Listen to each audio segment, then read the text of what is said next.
What's good? What's good, peoples? Who we got in the building? We got Reg Dog, the first in the building. Justin, Herm, Q Tweezy, Malachi, Knowledge, Stunner, Too Tall, Manimal. Um,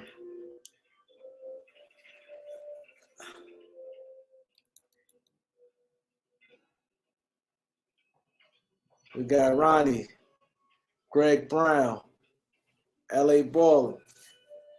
Yeah, Caitlin went to what's her name? Caitlin definitely went to Indiana. It was a good draft. I watched the whole thing until just now. It was a good draft. Uh, Chicago got two good players. Chicago got Cardoza and Angel Reese. They got Angel Reese and Cardoza. They went big.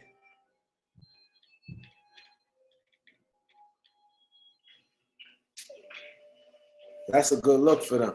LA, we got two players too. I like the two players we drafted.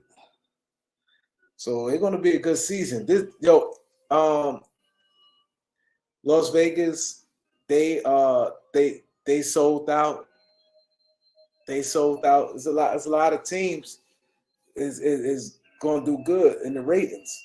Vegas, New York, and what's the name for sure? Indiana for sure. So this, if I'm the WNBA, I capitalize right now. They need more teams. And I'm listening to the draft. It's like somebody got drafted. Who got drafted like six? They was like, oh, she should make the team. I'm like, what? A six pick? Talk about she should make the team. Yeah, me too, Greg. I was hoping Cardoza and Brink. I did too, but Cardoza went up in the board, and they got what's the name is the coach? Homegirl's the coach. Teresa Witherspoon.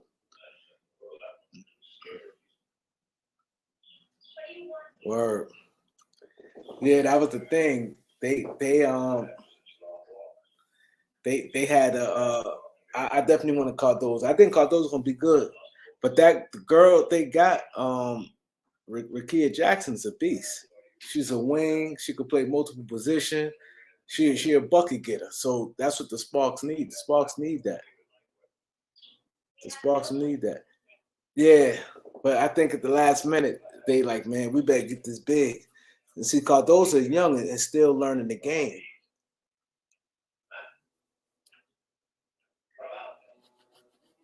Is a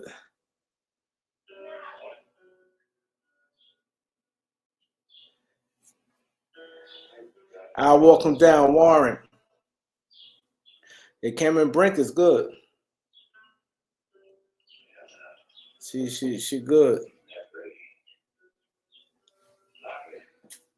This is gonna be Connecticut playing Indiana first game. I want to see Stewie play the first game. Tony Tone, what up?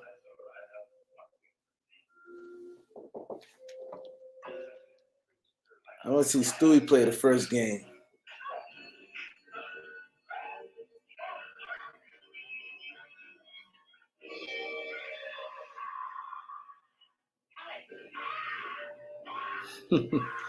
He said, Kareem, you helping everybody. He said, Kareem, you helping everybody move their channel, but your channel moving like the snail. Yeah, I don't, I don't get it, but it's all good though. It's all good. It's all good. Get the lights up, y'all.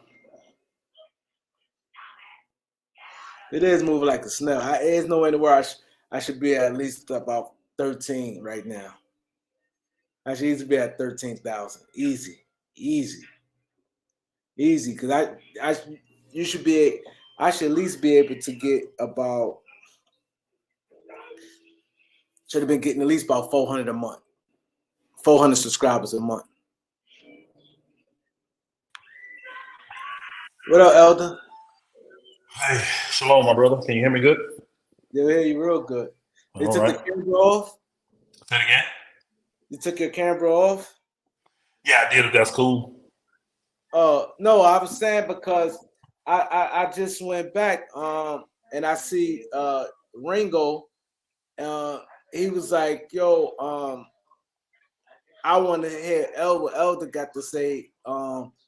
With no, I want him to show his face, not no words or typing or. No. You talk about the long one he did yesterday? Yeah.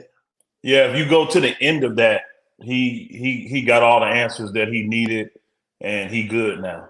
And he wasn't saying show my face. He know what I look like. He was saying No. He do a said, video. yeah. He said, But do a I video. don't. If you go, I know that was a 9 hour stream. If you go to the end of the stream, you'll hear him saying that he good and he done with it. Like he ain't gonna touch it no more. He's straight. Oh, okay. A lot of people heard what he said early in the stream and didn't listen to what he said at the end of the stream. He got all the answers he needed by the end of that stream. So he said he done with it and he ain't got no more. He ain't gonna touch it no more. That's why I showed my camera. Cause I said we ain't ducking nothing over here. No. He know what I look like. He was saying because you know what Ringo does. He doesn't share his platform like you know. He don't do interviews and all that kind of stuff. So he ain't bringing people on panels. He don't do that. He's never done that. So he says if you want to respond, make a video and put it on your channel. So that's what he was saying in the beginning. But I came in the chat room and answered questions, and he was like, "Hey, look, what can you say?" The man come in, he's answered every question. He hadn't done nothing. I mean, it's open and shut. It's done. You know, even if I don't agree with his answer, or whatever, I gotta respect it. He didn't You said like what? the fact that you. He said you talked about Eric Gonzalez. Talk about don't follow him, and you did the same thing. He didn't read. He didn't. Y'all have to listen to the. I understand with Ringo because the strings be so long. He said all that initially, but if you go listen to the end of it, listen to the last hour, you'll see that all that changed. So, Sean Cromar, appreciate you in the super chat already. Mr. 100 Likes, appreciate you. 100 likes. That's Yeah, right. he got off that at the end, and I answered all the questions that the people were asking, and we good, we straight, we real straight. But yeah, if people go listen to the last hour, they'll see that the stuff he said in the beginning got dealt with, handled, and you know, it's all good. It's all good. Oh, okay. Because because a lot of I ain't gonna lie. One thing about this community here, everybody support. Everybody like Kareem. People came like, yo, what's up? Your boy flipped on Elder. I saw He didn't, y'all. Again, he does 9 hour, 8 hour, 7 hour streams. He got I saw what in the beginning, if that's all you saw, I could see how people be like, whoa, what the hell? And again, their biggest thing was they want me to acknowledge a certain thing about Pastor Dowell, which I actually had already acknowledged. Again, you know how sometimes people could be, they want you to say it their way and acknowledge this sin, but it is that. But again, I fully understand it's still deeper than that. And they get it. After I explained myself and told them how I feel, they get it. They straight. And like he said, like I said, if people go listen, he said at the end, hey, look, this is a done deal. We ain't got to talk about this no more. You know, because other people were still trying to come in there and he was like, no, y'all late. We already dealt with that. It's over. We dealt with it. And I ain't going to talk about it no more because I got all the answers that I need. And I respect what Rufus is doing.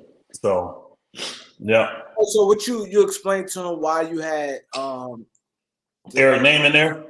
In the title? Yeah, that was super simple. I mean, again, he saw that video and then he actually saw a person's comment in that video, you know, in the comment section saying this one didn't age well. But neither of the people listened to the video. Once Ringo went back and actually listened to the video, he was like, oh, wow. Because I never even mentioned Eric in the video. The reason Eric's name was in there at that time is because that other dude, Denzel McGee, he had actually came to Straightway in Tennessee and did some very disrespectful stuff. and Denza and Eric at that time were in fellowship together.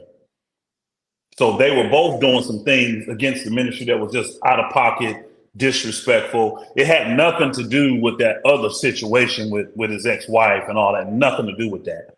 And I think once Ringo listened to the video that I actually did, because I was talking more about honor, integrity, how to walk this thing out in love.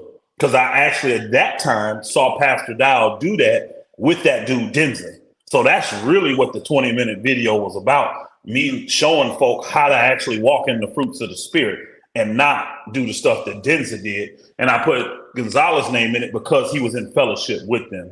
So, but if you listen to the video, you get an understanding of it.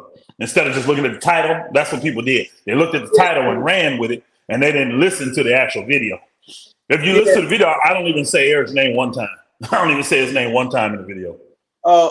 Yeah, before I go on, thanks for the super chat. Oh, I didn't see that. Disciple of Truth. Appreciate you in the super chat. He said, Pastor Rufus, you good? What's on deck tonight?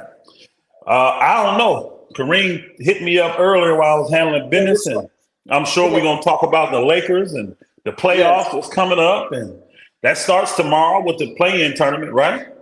Yes, we're going to talk about that.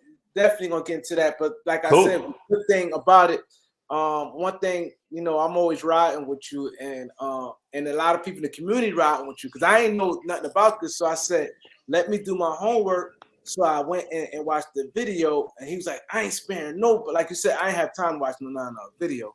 But I heard him like, oh, this didn't age well, Pastor Rufus. You should have deleted this. And he was talking trash. So I'm okay. It's okay. So he was saying that, and then when he said what he said about Gonzalez, so I was like, I get how someone could think that when you see me and Gonzalez on a broadcast together, then you see that video like, well, what's the deal? But you went off the title and didn't go by and actually listen to the video. If you'd have listened to the video, you probably you wouldn't understood why I had Eric in there. But when I told everybody, well, Eric at that time was still fellowshipping with this dude, and they were both doing things against the ministry at the time. So that's why his name got included. It was like, okay, I can live with that. That's a done deal, But Eric understood. Eric knew. Me and him talked about it. He understood. So you never had an issue with Eric when he left? I didn't have really no interaction with that dude. He came from Florida. And on their way up to Tennessee, they stopped in Georgia, him and his family, and they stayed 3 or 4 days. And that was it. That's the only interaction I ever had with him. No other time in the ministry. I didn't have any other interaction with him. And again, that stuff that he was going through with him and Pastor Dowell and Nelly and all, they didn't get me involved in that. And you know me, Kareem, I just don't dip my nose in people's business, bro. You invite me in and want my counsel, want my expertise, or want my guidance, I'm there. But if you don't invite me, I'm not coming in. And to me, the only person's opinion that matters is the Father's. His opinion is the only one that matters in that situation. There is a lot more stuff about that, and I said this publicly. And other people involved came to me, giving me their eyewitness testimony and stuff. But because they never got me involved, and then when I listened to those 3 talk about the situation publicly, none of them brought that up. I wasn't going to be the one to bring it up. You understanding what I'm saying? It's like you got these 3, but remember, he was running a community down in Miami. They were forming a fellowship down there, and he was the head of it. So, you got saints down there that's involved as well, that went through things and had testimony about stuff. Some of them called me. But because I never heard Eric, I never heard Nelly, and I never heard Pastor mention the things that they brought to the table, I wasn't going to put it out there. I don't think that's my place, me personally. That ain't my place to put their business out there like that. So let me ask you this. The debate they trying to have about it ain't gonna happen. What is adultery, what is not? What side? It ain't gonna happen. It's not going to happen. It's not going to happen. So don't get your pennies in a bunch. And it's, first off, Ringo said the day before in the video that he don't do debates. They're fruitless, right? And he proved why they don't do debates. I'm the type of person who don't do debates. So then the next day is when Pastor Dow said, I want to do a civil debate with you. At the end of the day, he only did that because he knew Ringo was not going to accept. You understand what I'm saying? So Yeah. I understand biblical divorce and what grounds you can give a bill of divorce to a woman on. I understand it. I understand the law. I understand the spirit of the law as well. I do. So So it ain't black and white though. It ain't black and white like a lot of, to my personal thoughts and opinions, it ain't black and white like a lot of people just want to look at it. It's just not. Different variables can go into play. And again, I said it in the one video, Yah judges the inner reins. He judges the heart of people. So he really knows, regardless of what you're saying with your mouth, he knows what you're actually doing internally. You know, because a lot of times people are saying stuff with their mouth and it sounds good, but that's not what's really going on. And that's what the Father's judging. So, and like I said, Dowell was definitely guilty. All right. Dowell was definitely guilty. And I had said all that publicly. He was wrong. All right. So I never denied it. I never denied it. I just didn't say it the way they wanted me to say it. yeah. But again, that's between him and Yah will judge him for that. Same like he'll judge Nelly, same like he'll judge Eric. So. Oh, okay. Yeah, because I was wondering because You was ready to go, huh, Kareem? yeah, because I'm like, I one thing about because I know you don't get involved and then you don't. That's not your style. You tell somebody don't follow somebody. No. But then at that time, you had to see what Denzel McGee and what Eric was doing. And that's why I told people stay away from guys like that. Because they didn't have at the time they weren't walking in integrity. Definitely Denzel McGee. He was really out there doing some stuff. Very dishonorable, disrespectful. And Pastor Dow, he literally gave that dude so many chances back then. You know,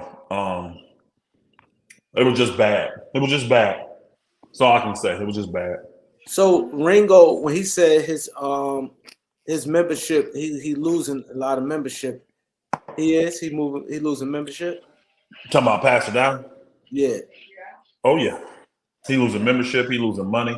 Now he's not gonna admit to that. Yeah, But I that's can tell. what Ringo said. Yeah, he's not gonna admit to that, but I can tell. People are leaving the ministry left and foot. I mean, I'm telling you, and I'm not gonna put the numbers out there because those are irrelevant. But y'all, you saw my video I put out today, right, Kareem? What video? I put one out earlier today. I pretty saw much was you just said you apologize to the Saints. I didn't get to see all of it. I call it a time to heal, and I just broke down and yes, but the response from that, the amount of emails and the amount of Marco Polo messages and the amount of text messages and phone calls I got today, brother, it is like I said in the video.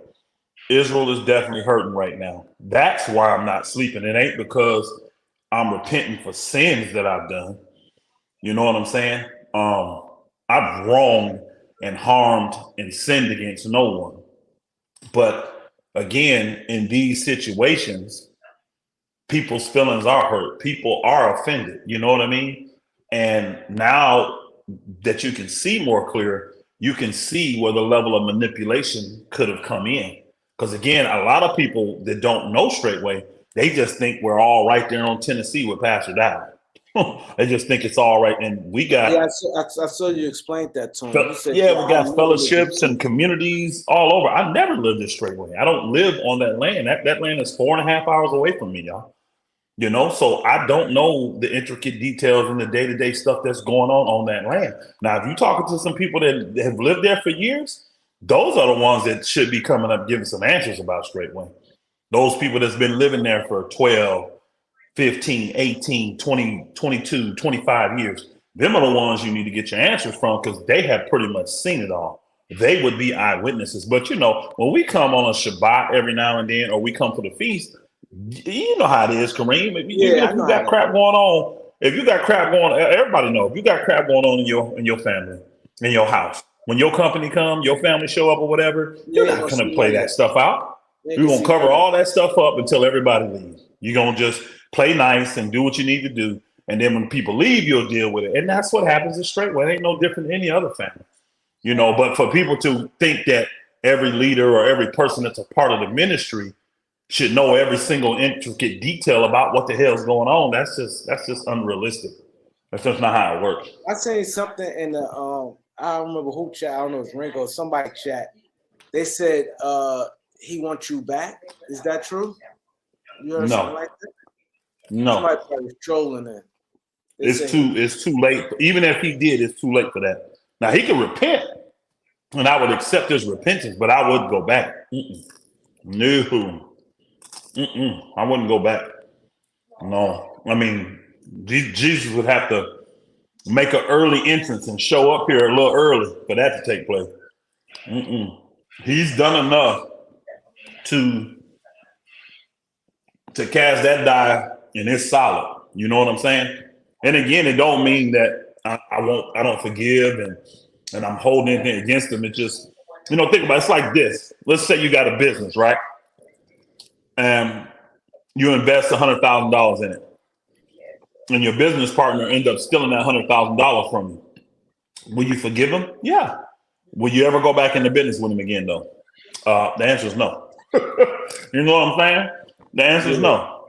So, because again, that road has already, and then it's clear that the separation was done by the Father.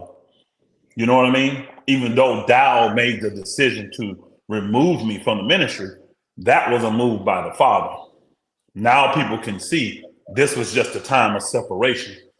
So, and I got work to do. Believe you me, I got work to do. He's starting to reveal all the different things that I got to do. So, hey, because hallelujah. So let me ask you this: like, so all your wives, they went with you, right? Because some even I had this guy on my show on the Beat 139. His name is Khalil. Khalil Amani. He's an Israelite, and it's similar because he said the same thing. He was on my show like 2 weeks ago, and he said that when he went, his wife and stayed with the guy, the head guy, like how Dowell is, and the guy was Really? They decided to stay with the ministry and stay and with his wife and kids. The kids and wife didn't leave with him. I would be lying to say that I haven't seen that before, where families split up because one individual does not want to be a part of the ministry and one wants to stay. I have seen that before in Straightway. Yes. But mine, it wasn't even. Now, again, because I love them more than I love myself, they had the option, though. And I made sure they understood what the option was. I set my whole entire family down, even my 11-year-old daughter. I set her down with my wives and said, if y'all think I'm wicked in this situation, you're not obligated to follow me in wickedness. You can stay here. You think the straight way is right in this situation, and I'm the one that's wrong. Y'all can stay here, and I will make sure y'all are taken care of financially. And they all looked at me and laughed like, yeah, all right. We know who walking in righteousness, and they all had no problem following me as I follow Christ. See, that's a good thing, because a lot of people wives be so strong into the pastor, they stick with the pastor instead of their own husband. They strong with the pastor. Me, I'm their pastor. And even when I wasn't pastor, I was their pastor. See, again, I teach men how to lead their homes. They don't. We have honor and respect for men, their positions, and their titles, but we don't put them on a level that they shouldn't. And again, I've been one of the biggest cheerleaders for Pastor Dowell. I can't deny that. He said that. He said he was his biggest cheerleader. Yeah, I have been. I've been one of the biggest cheerleaders until he started changing. If people will go back and actually look and see what I've been saying about Pastor Dowell the last few years, I'm not saying I haven't been promoting him, but it's waned a whole lot. It waned down a whole lot because, again, Like I used to make this statement, Pastor Dow bats 1,000. You know, like in baseball, he don't miss. He hitting a home run every time. You ain't heard me say that in a long time. Why? Because I've seen him miss. I started to see him miss stuff, and I'm like, whoa. You supposed to be like his number 2 man. Well, again, that's a spiritual thing. And that's not, if you're going by just tenure, that would be Elder Becker because he's been there longer. And he's the chief elder too. But if you're going by who's the longest tenured pastor next to Pastor Dow, that would be Pastor Corey because he became a pastor in 2014, right? But if you're going spiritually, who walks in the power of the Most High Yah? Oh, that wasn't even close. Everybody knew that was me. You see what I'm saying? So that's why people were saying that not just because I was close to Pastor Dow and I went to the meetings and all that, people saw that the power of the Father was with me when it came to healing and deliverance and all these things. They saw that the power of God was with me to walk in this love. To the Bible said, in all thy getting, get an understanding. To help people get the understanding so they can walk this thing out. A lot of that was coming through me, but really from the Spirit of the Most High through me. And people just knew that. They could see it. Because reason why I said Pastor Dow's not too bright, because he thought he was sonning you, but it killed his argument because he's like, oh man, he was telling the brothers, he's like, oh, he was my biggest cheerleader. He's my biggest cheerleader. So if somebody your cheerleader, nobody gonna hate on you. You see what I'm saying? If you there you go. You saying I'm jealous, but I'm your biggest cheerleader. That don't match. That don't match. It don't. Hey, check it out, Kareem. And he was trying to clown, but then Kareem, it didn't work because it never worked. All the tactics to try to decimate my character, all of them backfired on Pastor Dow. All of them did. All the people that he put a battery in their back to get them to come up and give these false testimonies about who I am as an individual, every single one of them backfired. And people with real discernment looked right through all that and said, no. You saying this, but it don't match with this. You're saying this, but it don't match with this. If we're confused, we know where that comes from. That comes from the devil, not from Yah. It shouldn't line up. The things you're saying about this man's character, none of it makes sense. And here's the thing. You talking all this about my character, but you just made me a pastor. How could someone have this type of character for all these years, but then you just anoint them as a pastor? See, your whole argument's done. You say I'm jealous of you, right? Yeah. I got the high horse and everything. Why would I just give you my spiritual daughter in November then? See, what man does, if I'm jealous of Pastor Dow, you think he got your daughter?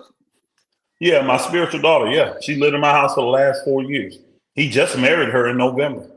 Yeah. Wow, I didn't know that. How old's your daughter? Think about she's 25, but think about that. If I'm jealous, wow, who would do that? A man that's envious and jealous of another person and got an issue. If I got an issue against him, why the hell would I give him my daughter? Now, again, he says, why would you give me my daughter if I'm everything that you say I am? No, Pastor. This spirit came out in December. I called you December 9th. You didn't show your hand until after you got my daughter. You didn't. You didn't show your wicked hand until after you got my daughter. Because, see, Pastor Dow's personal thoughts towards me, I didn't. It's like any other man's personal thoughts towards me. I didn't give two shits about that. I didn't. I knew Pastor Dow didn't like the fact that I was not a carpenter when I came in, right? And then the responsibilities that the Father gave me, did I learn how to build? Absolutely. Did I understand the full concepts of concrete, framing, roofing, electrical? Yeah. But am I an actual carpenter that can go out and do it every day? No. And that shit bothered him. But do you think I cared? Hell no. And he could tell that I never cared. I'm doing what the Father telling me to do. He placed me over Straightway, Georgia, not you. So simple fact, you gave your daughter to Pastor Dow. She don't speak to you now? No, nobody in his family does right now. Damn. Nobody in his family does. Now, I have, and again, this is my spiritual daughter. This is not a daughter from one of my wives, y'all. This is a spiritual daughter. And this is a sad thing. Check this. This really proves that I did not have jealousy in my heart towards Pastor Dow. This is a girl that came into the ministry at 19 years old. back in 2019, Pastor told the world at the Atlanta meeting that he was going to move her to Straightway because she had just come into the ministry, right? And he wanted to protect her, right? When she got to Straightway, she sent him an email or a message. I don't know how, I don't know if it was handwritten out or email. I don't know. But she got a message to him, letting him know how much she loved him. See, I saw that in her eyes from day one. She loved Pastor Dowell from the day she came into this ministry. She did. Oh, so right? this is very interesting. Yeah. So in 2019, we go to what's called a dry bone conference in Atlanta. And he puts her up there in front of everybody, pretty much telling people, hey, don't inquire about her. She's new. We know she's beautiful, but she needs time to learn the Father, blah, blah, blah. Pretty much telling brothers, don't even think about asking about her for 2 years. And then he told everybody, I'm going to move her to Straightway. Now, at that same meeting, I actually told him that was a bad idea. I said, that's a bad idea because she's not a virgin. If she was a virgin, I would say move her to Straightway because she would be under Sister Carol, Mother Carol. But the women that weren't virgins, they got rehabilitated at Straightway, Georgia. It was better for them to come to us and stay with us. And I told him that. And he knew that, but he decided to still move her there. And a few months later, he calls me in the middle of the night. Man, he called her everything. Get her out of here and blah, blah, blah. He was so upset. And pretty much what happened, yeah, he kicked her off the community. He did. And didn't care what happened to her. That same visceral attitude he had towards me, he had towards her at that time, back in 2020. And he kicked her off the community, right? And the thing what happened was, remember I told you, she confessed her love to Pastor Dowell. His other two wives. Because I got a little lost. So she been with Pastor Dowell since 2020? No, not married. No. When she came to the ministry. Oh, she came. That was 2019. Yeah, but then she moved Pastor. She came to the ministry in 2019.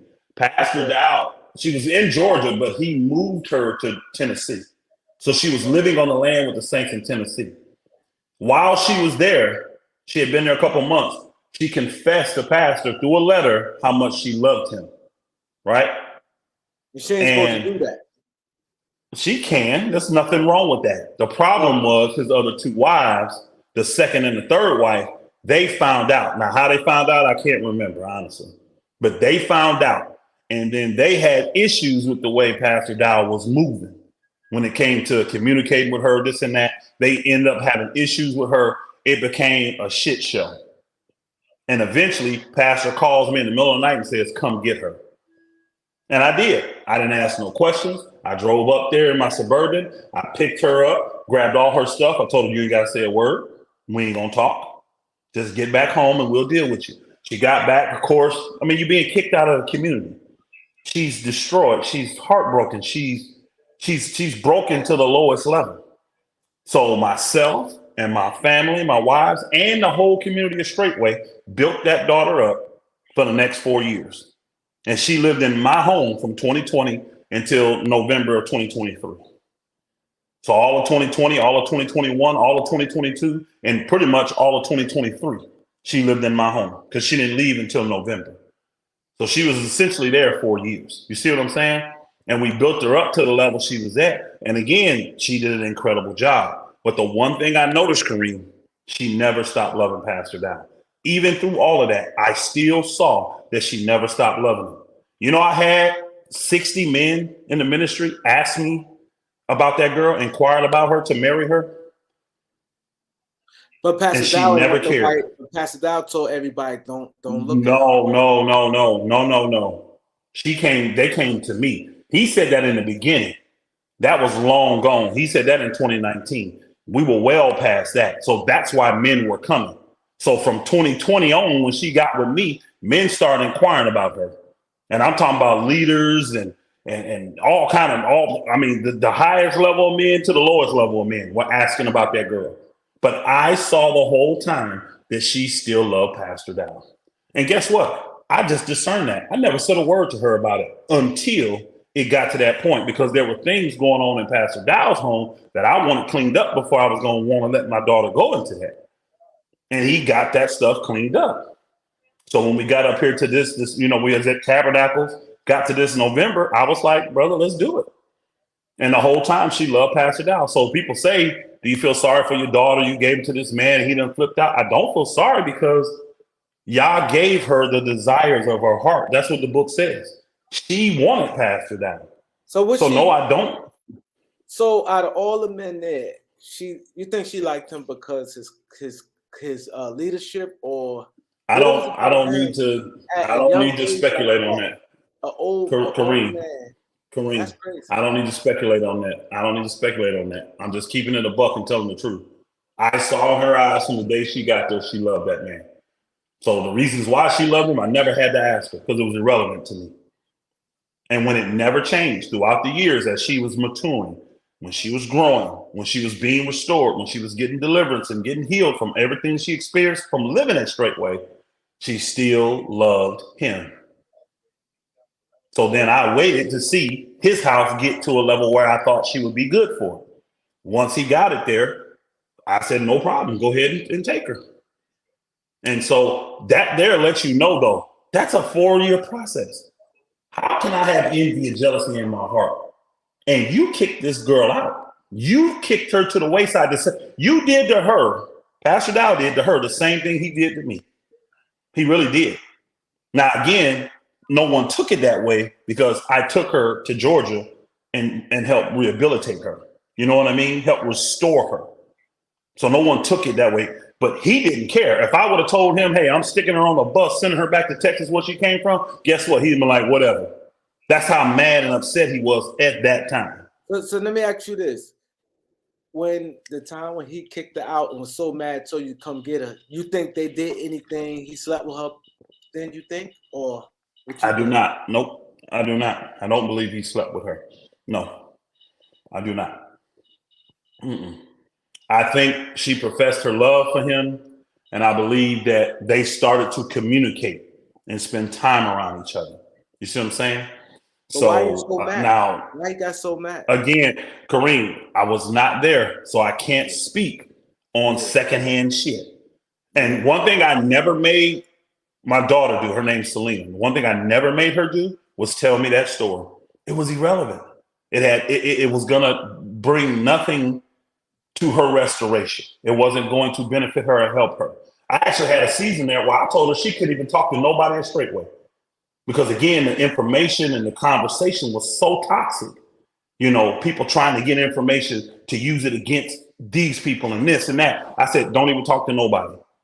Block everybody. Don't answer your phone from that. And if I find out you do, I'm going to take your phone from you. That's what I told her. But that was to preserve her mind so that she could get focused and getting back on the right road. Now, once she got her mind and heart and all that right, and people moved on and forgave, she was fine, man. She was going to the feast. She had a great relationship with them, and things were good. But that was a 4-year process. Because you normally don't see that a young girl that age 19 with a man 50-something years old. You normally don't see that. Like somebody like them like that. You don't. You don't. But like, oh man, I'm in love with somebody. But you don't. I can tell you that's not normal. I mean, I ain't gonna say normal. That's not. It's rare. Let me say it that way. But again, I'm just keeping it a buck. I saw that from day one. I could tell she loved him. I could.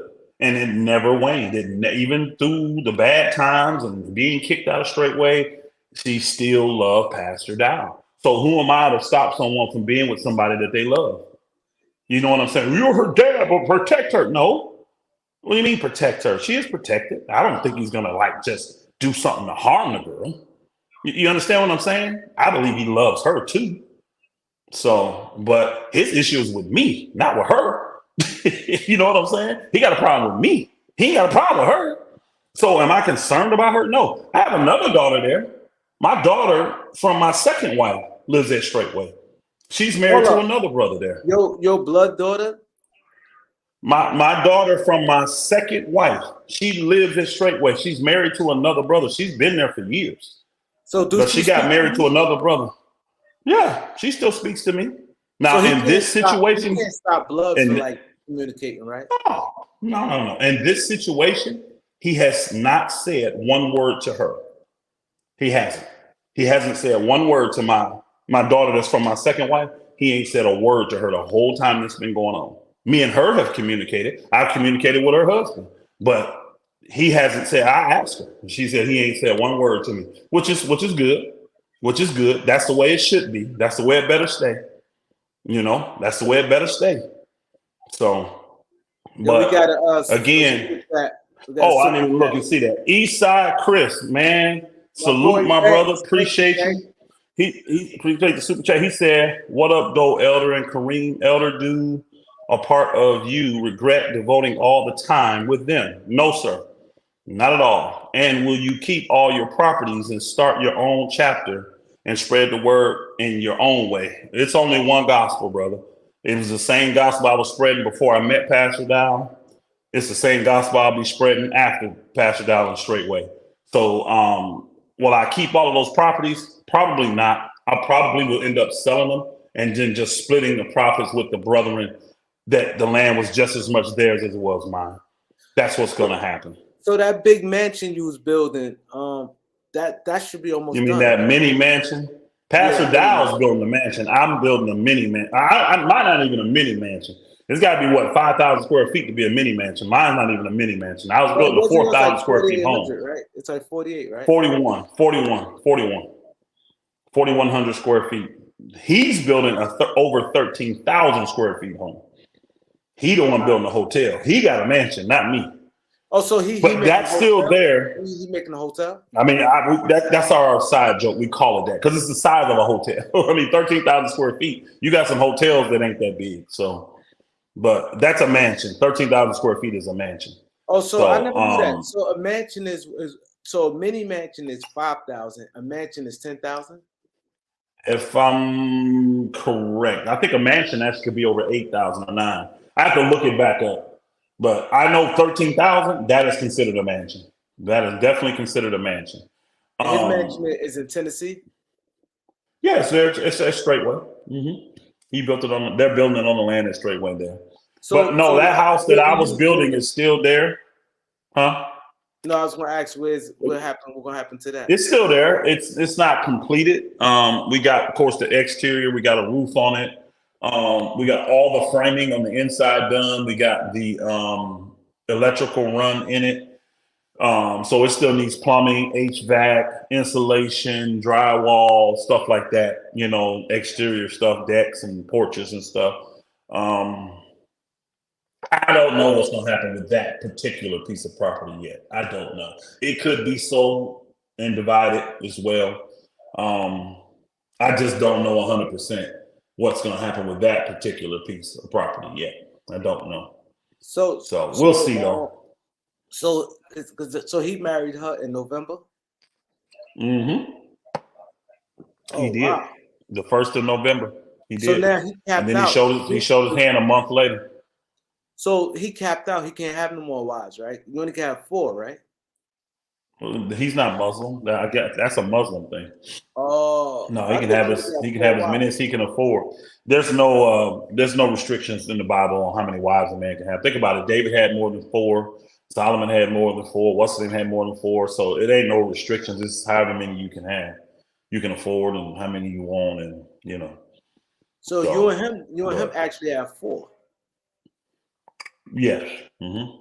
So the football player, his wife left him, the dude Kabir. He don't have no wife, right? No, he's got 2 now. He's added 2 wives since then. Mm-hmm. The wife he had playing football, she left and took his 8 children, and he just started over with Hebrew families, and he's added 2 women. He's got 2 women now. Okay. And several children. I think he's got 3 or 4 children from those 2.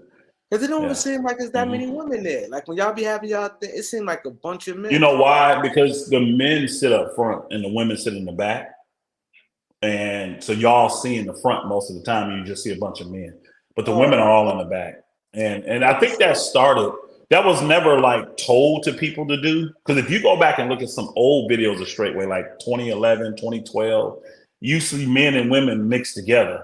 But they just start doing it because of when we praising the Father and dancing, you don't want a woman jumping around and boobies and butt and all that. You know what I'm saying? You don't want that to be a distraction. So the women just stay in the back with the children, and the men just come up front. They lead from the front. And it wasn't even planned. It just started happening that way, and people just started doing it. So we were cool with it. Yeah. So a lot of guys was asking. I said I was gonna hold that thought till I get to it. They were saying like the girl 19. They were saying how she looked because you said everybody wanted her. Everybody started asking about her, even big dogs. So a lot of people want. She's a beautiful young lady.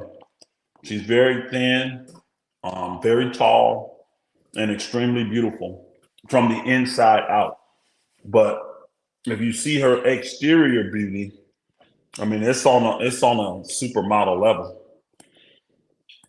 She's very beautiful, but her internal beauty is even greater than that. Honestly, she's just a beautiful young woman from the inside out. She really is.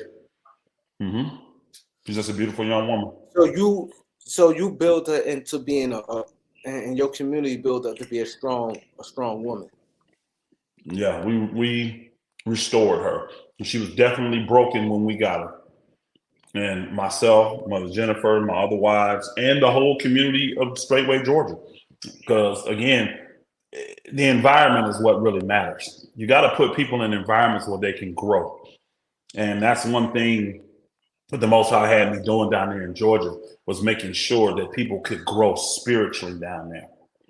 You know, and it's still up to them. They still have to take advantage of the stuff that's available to them, but it's still their choice. So now it's starting to make sense because I'm learning. We're gonna get to the Lakers, guys. We're gonna get to the Lakers, but I've been in Reg Dog knowledge. A lot of guys is watching this, and you know this is very interesting. It's a big ordeal. Yeah, so it's a big ordeal because it split everything up spiritually. The Israelites they're pretty split, big time on this. You know, a lot of people are upset. They're hurting. Because it messed up a lot that's going on in Israel. But it was needed because the Father prophesied that he was going to split this thing up. He was going to separate it, and that's exactly what he's doing. And we'll see the ones that really are going after righteousness from a spiritual perspective, and we'll see the ones that are not going after him spiritually. We'll see. So I want to get back to something because now, so you said when y'all build up, so before somebody get married, they have to be a certain place spiritually first, right? Because you said you said that about one of I don't know if it was Gonzalez that they wasn't. You had to be at a certain level spiritually before you supposed to like do anything, right? That's choice, Kareem. Because a person, you can have two people that look at each other and say they want to be together and married, and be the two most jacked up people in the world. If they make the commitment, they can get married. The recommendation is to have your stuff in order. Why? So that once you are committed into marriage and you're in the covenant, that you don't have problems down the road. You see what I'm saying? We notice that when people rush, they're the ones that need the majority of the counsel while they're in their marriage. See, somebody like me who takes my time, thoroughly vet, and I get a second witness. I don't just do it on my own. I literally wouldn't marry women unless Pastor Dowell gave me his blessing. Now, did I have to do that? Nope, I didn't. I did that as protection, and I did that to be an example for saints. You see what I'm saying? So they could follow that example. But when you look at my marriage, you can't find a better marriage in Israel than mine. None of mine. You know what I'm saying? You ain't finding a better run household in Israel than mine. Because again, I'll ask anybody in Israel, who have we called for counsel? Which one of my wives have called any of your wives and asked for any counsel when it comes to this marriage? Which man can sit here and say he counseled me in marriage? No one has. And this is why me and my wives don't argue. I tell people that all the time. I've never had an argument with any of my wives. Yeah, have I had to rebuke them and all that? Yeah, but I don't have arguments with them. They stay in their role and I stay in my role. Because one thing I noticed about you, because when you talk about the Lakers, you big on structure, like running your house. So I see that you probably, you like you said, your wives, you building them up and they do take care of you. You like give them water. They hand and feet with you. And then because I want to ask you this, you can respond to this question, but Reg Dog had a question too. This is very interesting. Okay. You can respond to this question right here. Thanks for the super chat, bro. Discipline of truth. We appreciate your super chat. His question is polygyny. How do you divide time between the wives? It's not hard for us. When you have a role to fulfill in the body, you're focused on that first and foremost. So my family knows and understands that because of being a leader and being needed by the body, I'm not going to be just readily available to you. So if you're in a mode where you thinking you finna get all this extra time with me, you marrying the wrong brother. But we have a responsibility as a family to serve the saints of the Most High God. So my family don't get caught up in spending time. Is there times they miss me? Absolutely. Is there times I miss them? Absolutely. But that's part of the sacrifice. Just like the wives of the disciples. You ever hear any of them coming complaining about their men being gone for years at a time? When it's time to serve, it's time to serve. But when we're not, and we can be with each other, we be with each other. So I do a lot of discerning too. I can tell literally when they need me. I can tell when they just want me. Okay? I can tell when they just want me. Now, do they get me when they want me? Not every time. But when they need me, oh, I'm there. So it's not no scheduled out thing and all of that. It's just being led of the spirit. People look at the physical side of polygyny more than anything. They look at the sex side of it more than anything. And that's just a byproduct of what comes with the commitment, with the covenant that you enter into. We got work to do for the saints, y'all. And that's what me and my family is focused on at all times. So they're not trying to run up my butt every 5 minutes and spend time with me. What I tell them is this: quality matters more than quantity. All right? You can have me in your face for 4 hours, but if you're on your cell phone, you looking at your iPad, you're on the phone with a saint, or you doing something, you ain't utilizing me. You ain't utilizing me. So make sure when you do get the time with me, make it quality. I don't care if it's 5 minutes. I don't care if it's 5 hours. Make it quality. And that's what we focus on, making our time quality. We don't spend a lot of time, though, y'all, like watching TV and movies and all. We do some of that, but don't get me wrong. We don't spend a lot of time with that. So we have a lot more time for each other because we communicate. We talk to each other. We like literally when I go on my anniversaries, y'all, the number one thing we like to do is get an Airbnb in the country somewhere, maybe next to a lake or something like that. And guess what? Look at each other. We maximize our time together. We're not going out sightseeing and boat riding and doing all that stuff. We older. My family ranged from 43 is my youngest up to 56. You see what I'm saying? So we don't need to go to the amusement parks. Now, with our daughter, we plan time and spend time to take them to do the fun stuff as a family. But us as individuals, we just not trying to satisfy our flesh all the darn time. We just not. We enjoy being with each other. So hopefully that helps. Now, Reg Dog said, do the woman ever get jealous and fight? Absolutely not. Absolutely not. No, Ain't never been a fight. I don't think he. I don't think he just talk about your situation. I think he talk about in general because earlier in the show, you said a lot of girls is mad at your daughter. I got you. I've seen women in marriages fight and get jealous, yes, but not in my house. As for me in my house, we're gonna serve y'all. Jealousy is not even an emotion that a woman shouldn't even have. If you really understand the scriptures, go back to Numbers. It's not even really something for a woman. That's really for a man. So if you got a woman that's jealous, she already out of line and out of pocket. She just is, But no, I don't deal with that personally. But does it happen in Israel? Oh yeah. I see a lot of jealous Jezebel women, and jealousy and Jezebel don't always go together. But well, yeah, they do. Yeah, they do. I'm trying to kind of make it a little softer for them, but because it's a selfish thing. From a woman's perspective, being jealous is a selfish thing. It is. Now, from a man's perspective, no, it's a little different, and that's why it's a spirit or it's an emotion for a man. It's a feeling for a man, but not really for a woman, because the women, a man is polygamous. Women are monogamous. They're not polygamous. They should only have one man. That's how the Bible breaks it down. So, So, so let me ask you this: has this ever happened? Let's say, like somebody have a wife, whatever.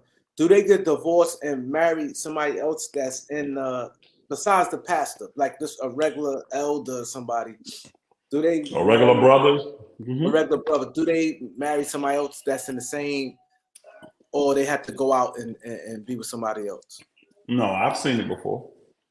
I've seen it where people have gotten divorces, and then because they're free, they go marry someone else. And it could be I somebody mean, in that same like yeah, the communion. same tribe, yeah. You're Wow. actually supposed to keep it in Israel. You're actually not supposed to go out and marry from other nations, but that's another story and teaching for another time. So they should be trying to be with someone of your tribe, of your clan.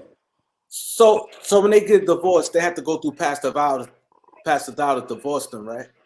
No, no, no. You typically are going to go to the leaders to get counsel. The goal is to not get divorced. You know what I mean? But if it gets to the point where you feel like, man, this man really needs to give her a bill of divorce, he just has to do what he has to do. But that does not have to be approved by Pastor Dow. No, it does not. Because Because the divorce is not. you don't need Pastor Dow's approval to get married either. That's another misconception that people think that you have to go through the leaders to get married. What we were suggesting then, get your counseling before you get married, so that while you're married, you know how to deal with issues and you don't have to worry about coming back for counsel or looking to get a divorce.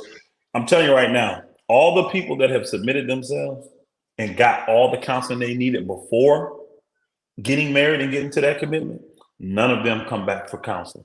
None of them do. None of them do. I mean, none of them, y'all. The ones that we have to counsel in marriages is the ones that want to rush. They just want to get married because they're horny and hot and lusting and all that stuff. And they get married, and then 2, 3, 4 months later, now they got all these problems. So what we were saying in the ministry was this: if you don't want to submit yourself to the process we got set up to get you everything you need before going into the marriage, don't come to us when you start having problems. Don't Uh, come to us then. so Bert, 5 more minutes, we gonna get to the Lakers. 5 more minutes. It's just interesting to Naomi, ask the but question. yeah, Pastor Dowell is 57 years old and has 4 wives, and this last one looks like a baby. That's your opinion. She's not a baby though. She's 25 years old. She was lusting. I don't care what nobody says. She was lusting. All right, that's just your opinion. What I would like to know, this person speaking, are you married? And if you married, do you desire your husband? He I might already he know might that. he might have seen her before, Elder. It That may doesn't. It be his. doesn't matter. Like, think about what she's saying. She was lusting. People think lust is a negative. It don't have to be negative. Lust is not negative. I lust over my wives all the time. Tell me what's wrong with that. When I look at one and I desire to be with them, I'm lusting for them. Lust don't have to be negative, y'all. It don't. It is a positive word. So a woman looking at a man desiring him, that don't. There's nothing wrong with that. Now, if she looking at this man desiring him, then she looking at this man desiring him, and she looking at this man, that's the lusting you talking about. That's the 304. That's a hoe. That's what. Well, let me be quiet. Let me be quiet. Let me be quiet. But what she's saying here, it don't matter that no, you don't care. It doesn't matter. She did lust after Pastor Dow in a good way. But the thing was this: her lust was singular. She only wanted one person. So Bible don't say. Y'all got to understand lust. Go, I tell you, Bible don't say that either. When it's talking about don't lust after a woman, it's talking about lusting for something you cannot have. He put the scripture up there. I know, but they don't understand the scripture. And this here, like I'll read this for y'all to help y'all. Don't lust in your heart for her beauty. We can stop right there. It's saying to you, if you're going to look at a woman like that, don't let it just be because she's fine. Understand who she is spiritually too. Discern her spirit too. See, or let her captivate you with her eyelashes. What he's saying, this is talking about worldly carnal lust right here. There's nothing spiritual about her beauty. There's nothing spiritual about her eyelashes. This is negative lust. But think, it didn't tell you can't lust. It says don't lust in your heart for her beauty. What if you lust for her spirit?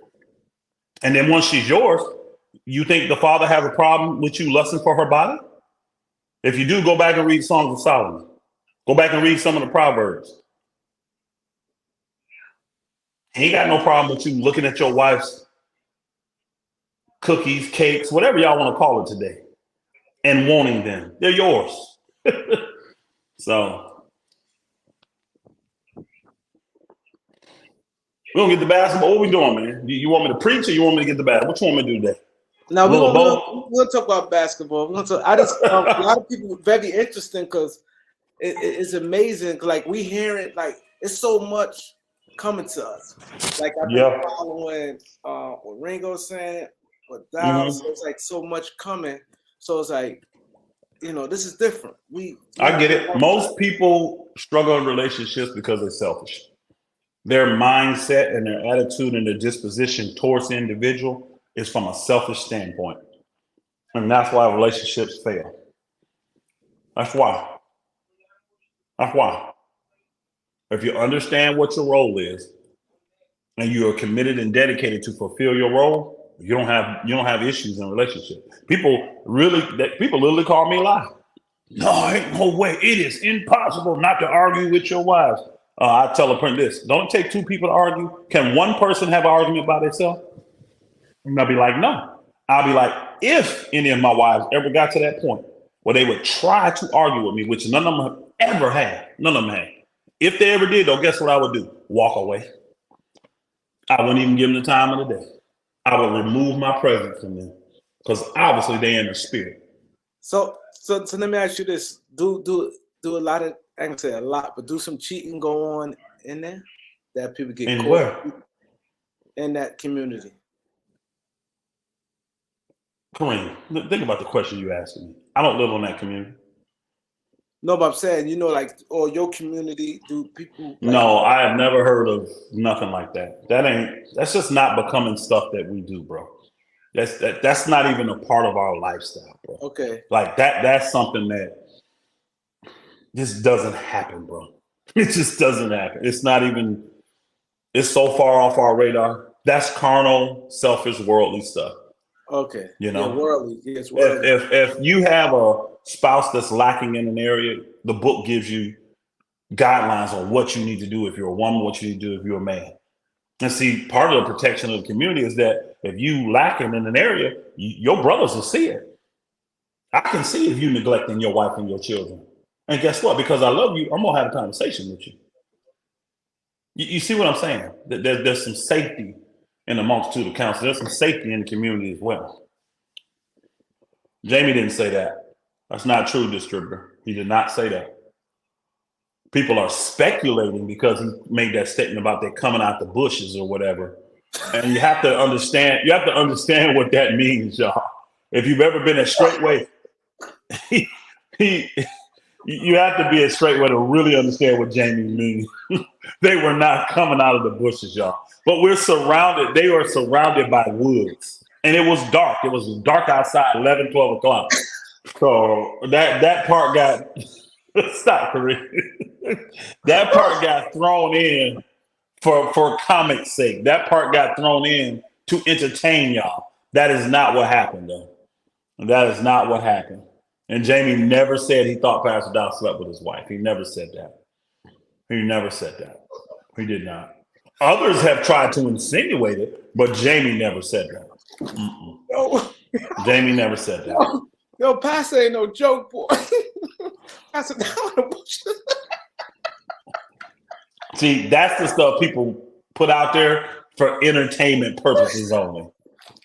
That's not a reality of what's going on. Now, was Pastor Dowell wrong for talking to Jamie's wife without his permission? Yes. That's why I said all these areas where he's wrong, I haven't denied that he was wrong in these areas. He was wrong for communicating with Jamie's wife without him knowing. He was wrong for that. So. Hey, yo, nigga say it came out the bush. Yo, I gotta take this call. Hold it down for a minute.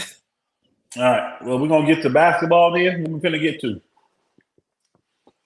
All right. Let me see what we got going on in the chat room, y'all. I forgot I know how to get in here now. All right. Let's get to basketball. I think that's why I'm here. I thought. All right. Man, I need Kareem for this part actually because I've been so busy, y'all, that I ain't really. I know the Lakers are 8th, right? And we got to play New Orleans, who is 7th, right? So I had a question. Maybe the chat can answer this. Did the Lakers just stay in New Orleans, or did them fools go home and then fly back again? They should have just stayed in New Orleans. But does anybody know if they actually left, went home, and then tried to fly back again? Does anybody know? Oh, hold on. See you later. You said, do you think Lakers have a chance? A chance at what? You have to be more specific. The chance at what? Winning the NBA championship? No. Being successful in the playoffs and having a little run in the playoffs? They could. They could.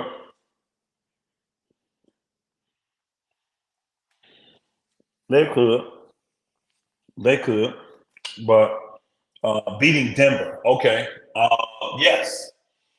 I actually agree with, was it Paul Pierce or I can't remember which one of the announcers made the statement about the Lakers need to get Denver early if they're going to have a chance. I do believe the Lakers' chances are better playing Denver early than playing them late. I just think the Lakers players will be more fresher for Denver early than they would be in the Western Conference Finals. Yeah, so they got a chance to beat Denver. Yes, they do. It ain't guaranteed they're going to play Denver, though, right? Because if they lose to the Pelicans, excuse me, they would have to beat the winner of Sacramento Golden State to get the 8th seed, which would put them up against who? Oklahoma City? Because then Oklahoma City end up in first place. So they're not guaranteed to play Denver right now. They still in. Okay, good. That was smart then. That's good. I'm glad they stayed. What in the world? What's going on? Okay, I had something pop up on my screen. Can y'all still hear me good? Let me get a 1 in the chat room if y'all can hear me good still. I want to make sure that thing that popped up on my screen did not take me out. Okay, 1. All right, hi, y'all can hear me. Okay, cool. I think this is going to be a very, very exciting playoff, y'all. I really do. I like the matchups. I like the fact, even over in the East, that Milwaukee slid to 3rd and the Knicks end up getting 2nd. I like the fact that a lot of the traditional older teams are bringing up the rear. So they're going to have to challenge some of the younger, newer teams to advance. I like the fact that what you got? Philly, Miami. These are older teams that are in the back half of the East, right? Chicago, teams like that. Lakers, Golden State, New Orleans, and all them. They're not. Sacramento's not. But again, y'all get what I'm saying. I like the fact that we got some older teams with stars that will be matched up against some of these younger teams. That's just for good basketball, man. And then this is what these younger teams need, anyways. If they're gonna go over the top, you know, the big Kareem, you stupid, man. If they're gonna go over the top, they got to show they can beat these veteran teams, beat the LeBron Jameses, and beat the Joel Embiids, and beat the Giannis Antetokounmpos, and beat the Steph Currys. They're gonna have to do that. So I'm looking forward to something like that. Lakers could beat Thunder in a series. I think they have a better chance of beating the Thunder than Denver. I think that's a better matchup for them. But I think the Thunder is going to come. I think the Thunder are going to stand on business. They didn't work this hard for nothing. Yeah, but I think Lakers will wipe them though. I see Lakers wiping them in 5 games. Boy, playoffs is something else, y'all. It is something else. That's true. Yeah, if both teams are healthy, it is a bad matchup for those younger teams. Y'all see how the Lakers be manhandling New Orleans, y'all. It's just a bad matchup for these younger teams that don't really truly have true closers. So even though New Orleans didn't give a great effort the other day, if the Lakers just play like they used to playing, they don't have to play as good as they played the other day. But if they just play Laker basketball, they're going to beat New Orleans handily. Because it's just a bad matchup for them. And I believe LeBron is going to come out guarding Zion Williams again. You know, he's going to set the tone because it's playoff. And see, all of this is for legacy for him. So he's ready for these games now. If anybody think that the Lakers going to run through Pelicans tomorrow, it's not happening. Pelicans ain't going to go out like that 2 back-to-back games on a. I think the Pelicans are going to put forth another. I think they're going to put forth another effort, Kareem, but I could see them losing by double figures again. I can't. No, I don't think so. I don't see them. I don't think they're going to be because the Lakers dominated. They were almost 30 in the third, so they dominated them. But I don't see that. But I see the Lakers I don't see this being a barn burner. I don't. It's a bad matchup for the Pelicans. It's a very bad matchup for the Pelicans, and they know it. It's a bad matchup for them. And we talking playoffs. I mean, you got everything on the line, so you finna get the best from the Lakers. Knowledge said he wants to still talk about Pastor Dowell. We've talked enough about him, bro. The viewers dropped from 170 to 152 when we stopped talking about it. It's a popular topic right now, man, because again, it's people love drama. They love anything that's drama oriented and division, and that's just unfortunately people care about that type of stuff. But it's a big ordeal. Your subscribers. Yeah, I think mine is. I think I looked today and it was up in the last 28 days. I've added 520 something subscribers. Yeah, I actually got a check coming from YouTube. I think because I don't do it. Even though I'm monetized, I don't do it for the money. You know what I mean? Yeah. But I saw that when I looked at the analytics, I was like, "Oh, okay, I made some money. Cool." But that ain't why I'm doing videos. You know me. That ain't. That ain't gonna motivate me. That ain't gonna motivate me to do it. I ain't in this for the lucre.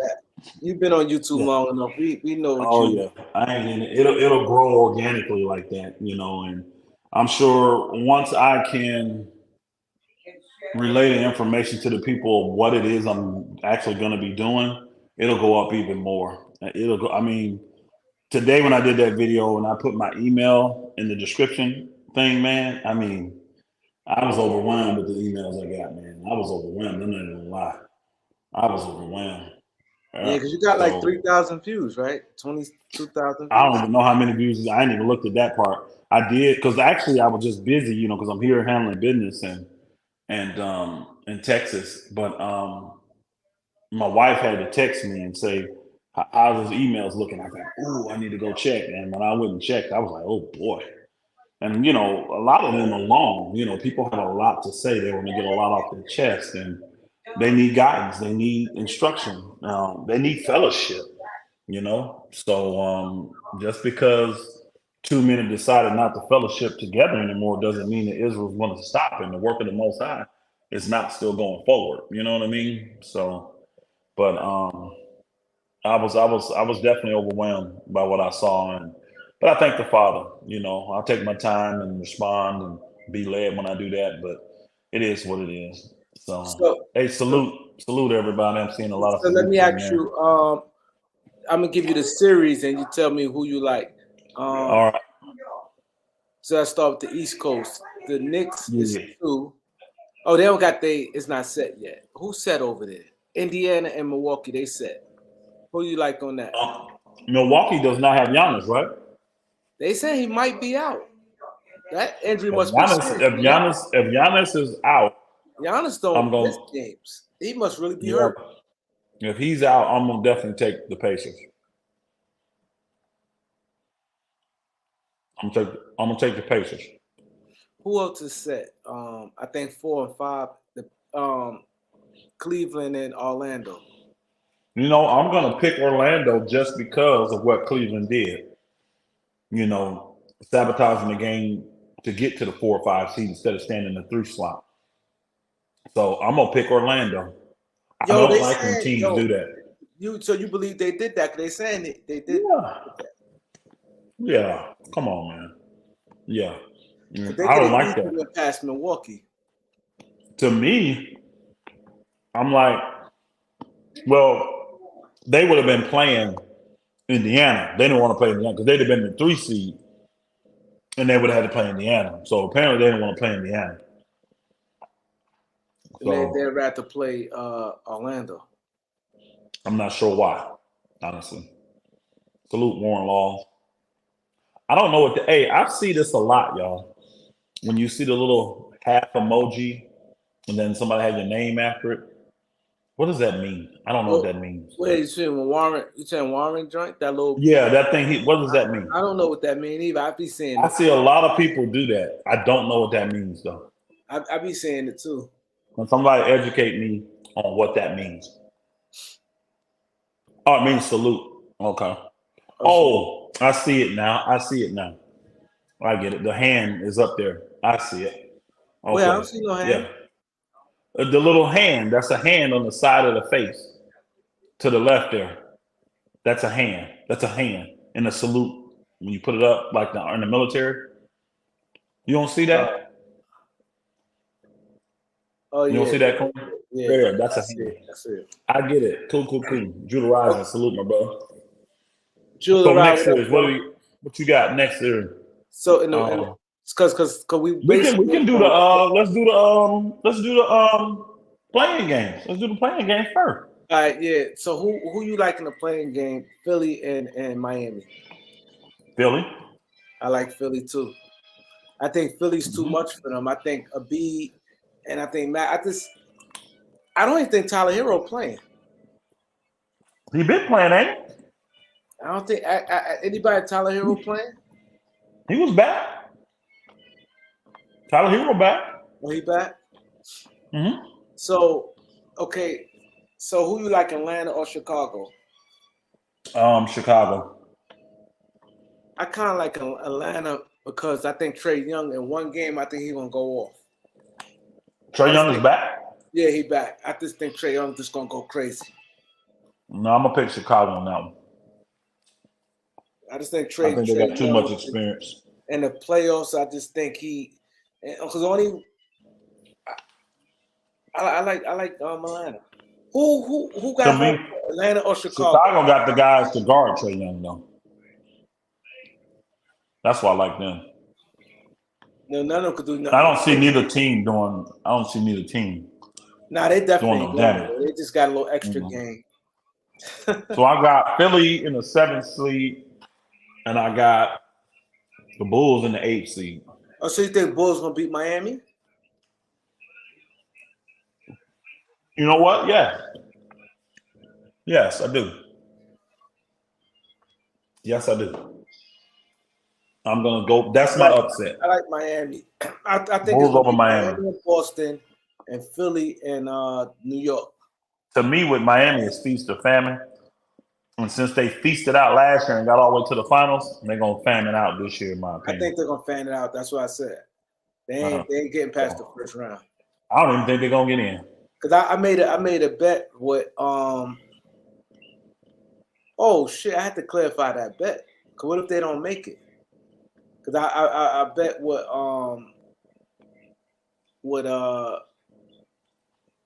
I made a bet earlier. I said that Boston gonna beat Miami, and Miami is not going to go 7. If it goes 7, he automatic wins. Oh, I definitely ain't gonna go 7. If Miami even get there, it won't go 7. So I need to clarify that bet, because what if they don't make it? I need the Who's it with? Huh? Who's it with? I bet. What's his name? I bet from LA.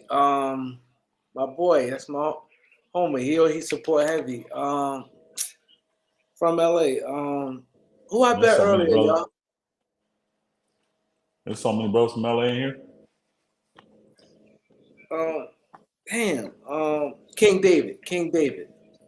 Okay. Yeah, man. King David bet $100, and I need to clarify, because what if Miami don't make it? Mm-hmm. I like to have clarity on the bets.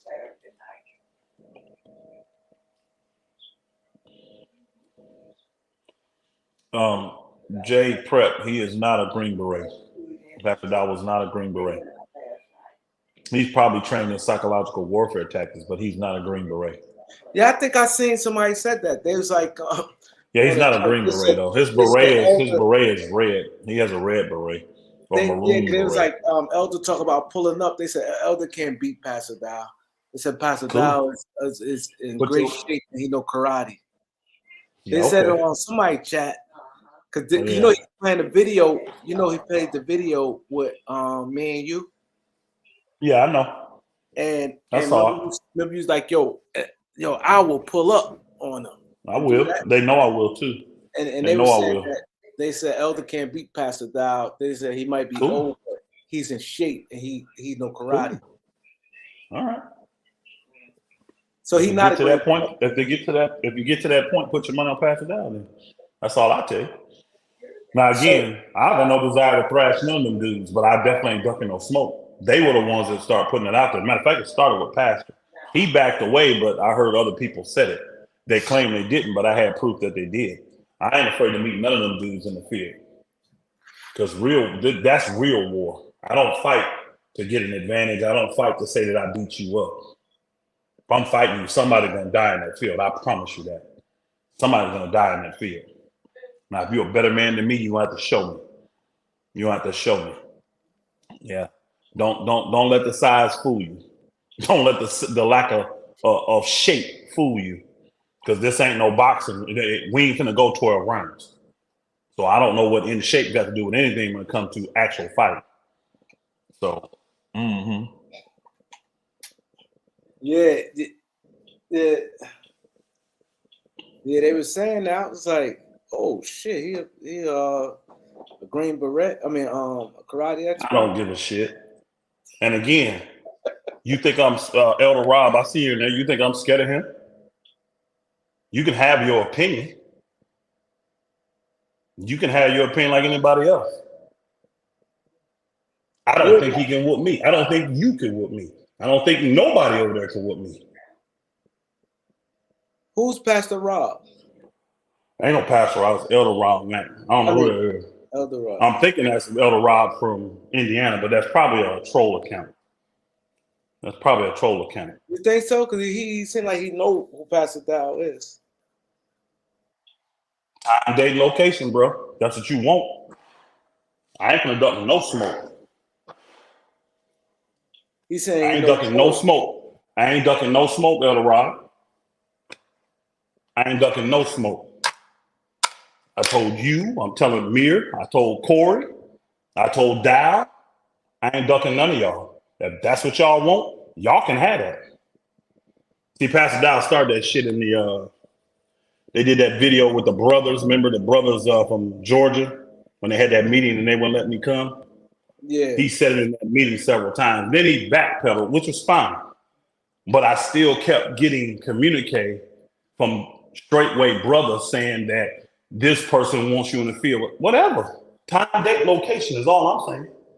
If that's what somebody really wants, I guarantee I show up. I ain't ducking no smoke from none of y'all. He said he been to your house. That's Elder Rob. He said it in that's Elder Rob from Indiana. The one that played for the Colts, Rob Mathis. Oh, this the one played for the Colts? Mm-hmm. Yeah, Elder in the ministry. I wouldn't duck his ass either. Time, date, I see you say you accept, nigga. Time, date, location. That's all I need. If that's what y'all want, let's get it. Yo, Let's Elder, get it. why you jumping in pass it down? Ain't nobody thinking about these ignorant ass dudes, man. I ain't thinking about these dudes, but I promise you this: I will not duck any smoke from any of them. I promise you, I won't. None of them.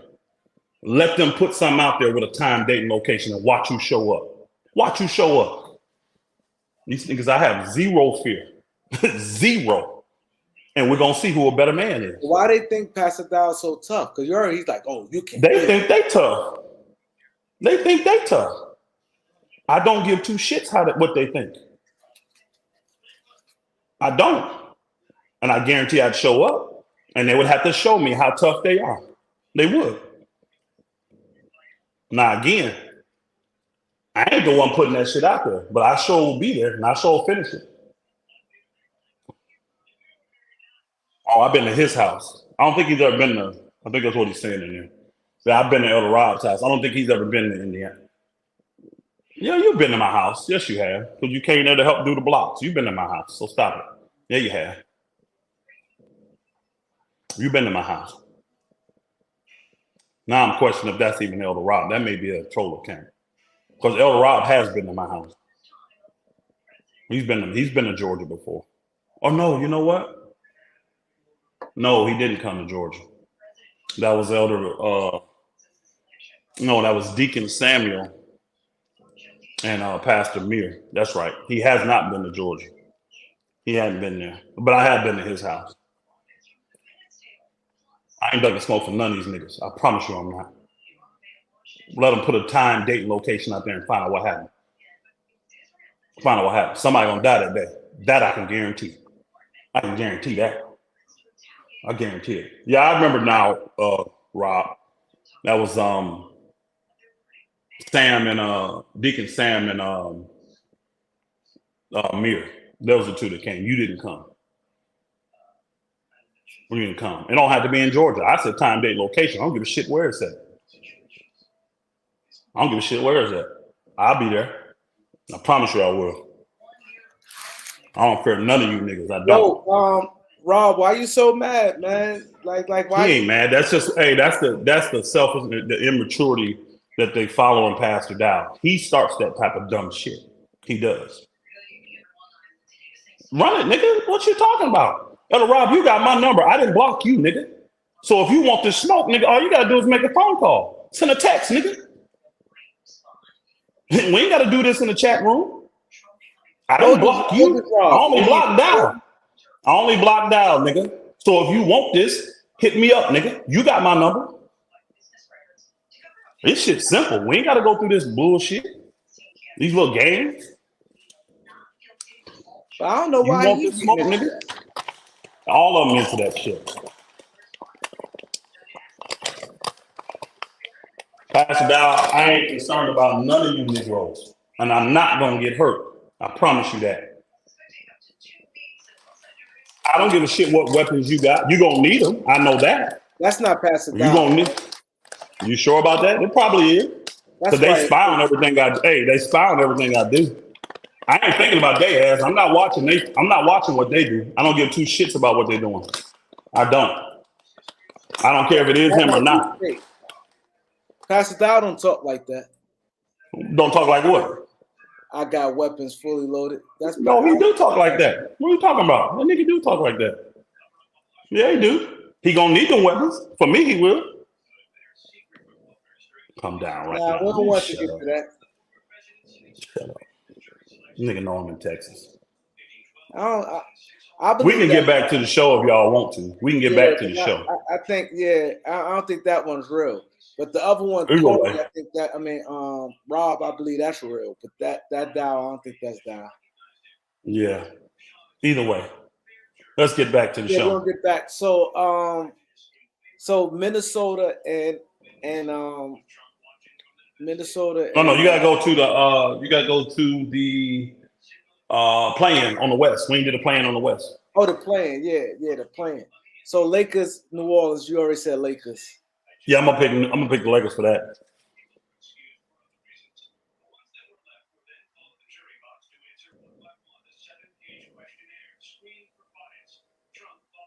So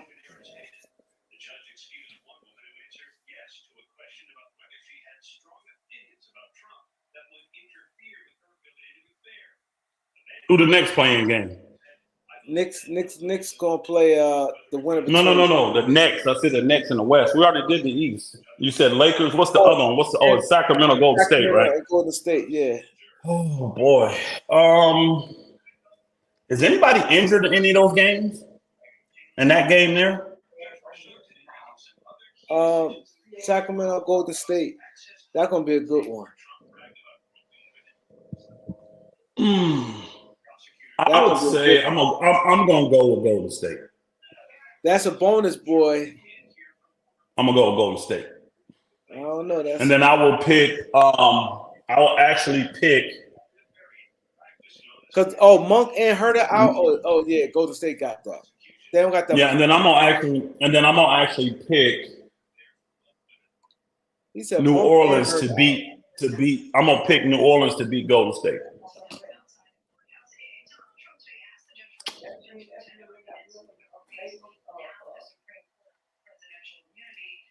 So you said you like.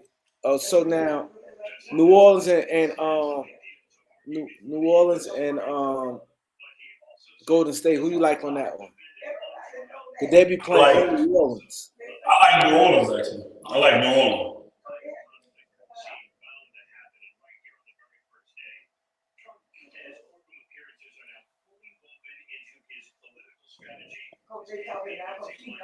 You in Texas, Elder? Yeah, I've said that publicly. So that ain't new news. I've been back and forth to Texas for the last 3-4 months. So when I say I'm in Texas, people in the ministry know I'm down here handling stuff with my mother-in-law.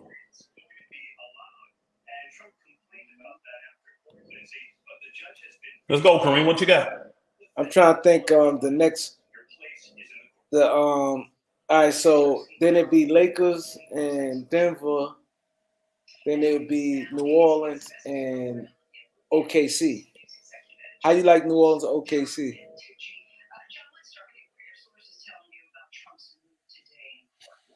Orleans, OKC. Oh boy. I'm gonna take OKC. Is that OKC? I'm gonna take OKC. Yeah, if it's New Orleans versus OKC, I'm gonna take OKC. I think I'm gonna get them to the OKC second is a round. little more disciplined than New Orleans. New Orleans, they don't seem like a smart team to me. But yeah. I think it goes 7 though. And them guys are too fragile in my opinion too. They got Zion, Ingram, CJ, the big man. They got too many dudes that can go down. Yeah. So that's true. I do think that what's the name was just a little more consistent. So yeah, I would take OKC in that. And then the 2-7. Oh boy, that would be the Lakers in Denver. I would have to pick Denver, man. I would have to pick Denver. Yeah, me too. Okay, so Clippers and Clippers in Dallas.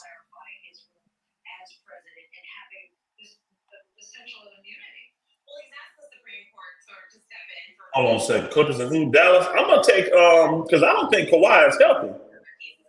I don't think Kawhi is healthy. So I'm taking Dallas. I'm taking Dallas. I think PJ Washington gonna be a good pickup in that series. Yeah, but they lost the big man Lively, right? Now Lively, I think he back. Yo, no, Chad. I heard that he hurt and his mom died or something. Chad, if Lively playing this series, I heard. Yeah, I heard he's hurt. I heard he nicked up, and I heard his mom passed away or something. I ain't hear that, but you know. Yeah, I was. I think Big Tone said something about that early today. Big Tone had that in there. That SD Hydra said he's playing. He will play. Okay. Did his mother pass away?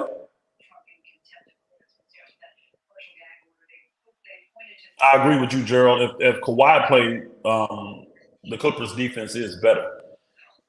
I just don't think Kawhi is healthy, man. When you get into all this, don't have no information, the coach don't know.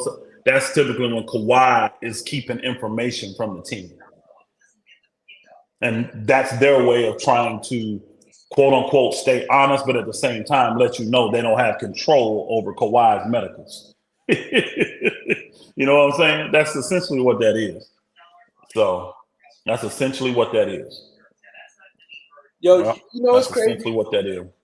I'm pretty sure, man. Who you like, New Orleans? I mean, Phoenix or Minnesota?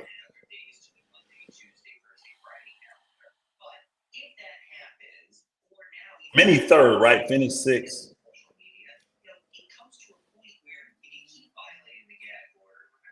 I'm gonna go with Minnesota, man. I said that too. See, I'm Gilbert. gonna go with Minnesota. Yo, I said that too. They on there. Actually, no. I'm sorry. Back it up. I like Minnesota. Back it up.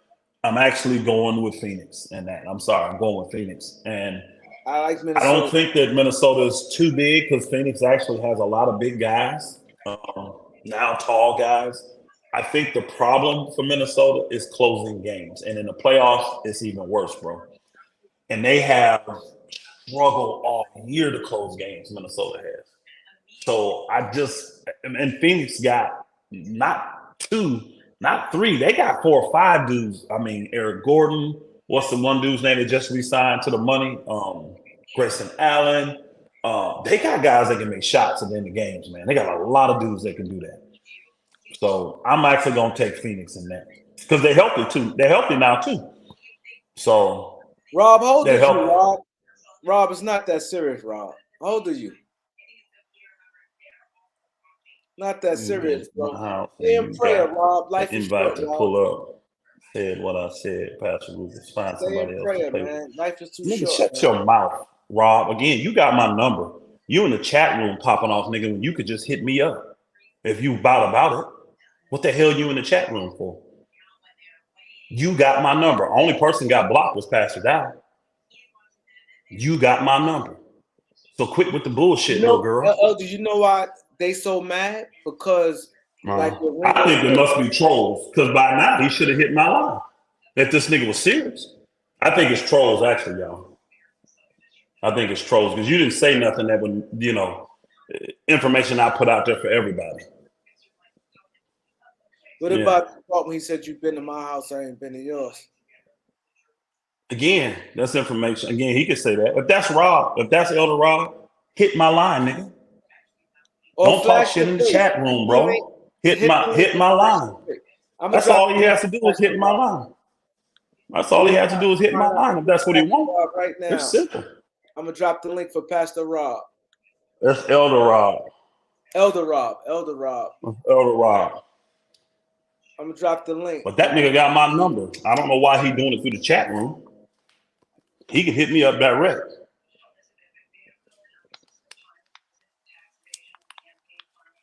We ain't got to play these games. My cell phone's sitting right here. Talking about pull up. You know why they so mad? Because you expose a lot, and like you got a lot of like guys like myself. Hey, this is the thing. I ain't have to expose it. Ringo did that. Yeah, Ringo. They think I talked to Ringo behind the scenes. I've never had a conversation with Ringo behind the scenes, ever.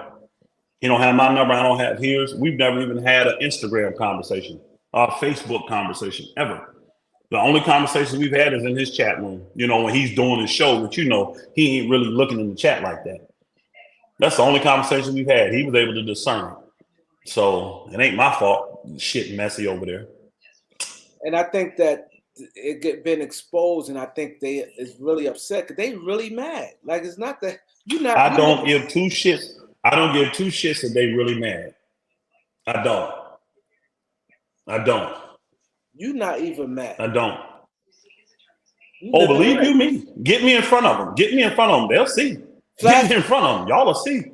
Get me in front of them. But again, I'm not. The decision has been made. The decision's been made. We've moved on, so they need to move on. I don't give 2 shit. Flash your face, Pastor Dowell. I'll let you up.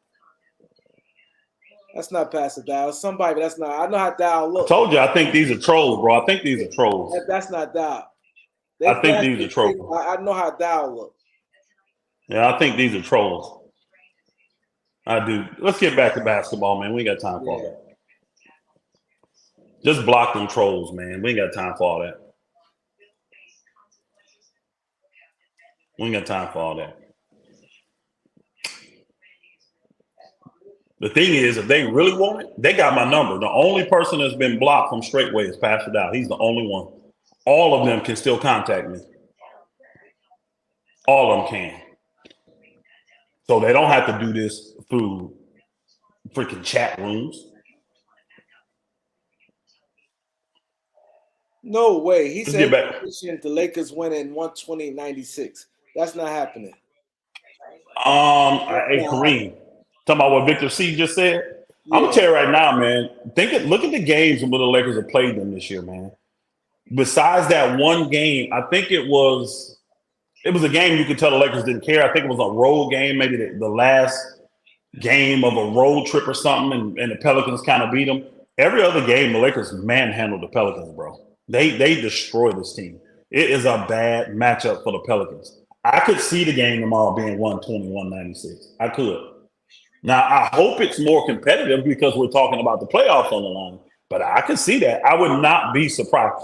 I would be surprised if the Pelicans beat the Lakers like that tomorrow. I would be surprised by that.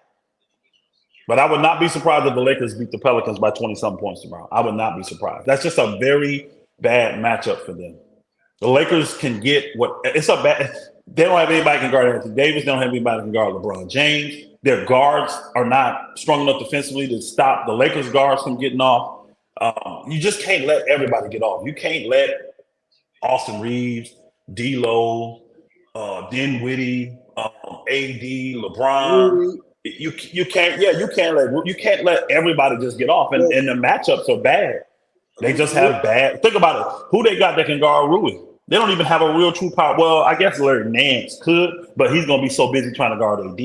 Yeah. You see what I'm saying? So the matchups are just bad for them when it comes to them. I think those are trolls, y'all. I really do. I think those are trolls. They are an embarrassment the way they're handling themselves, but I think those are trolls. Because these niggas got my numbers. They ain't even got to do all that. They can just call me.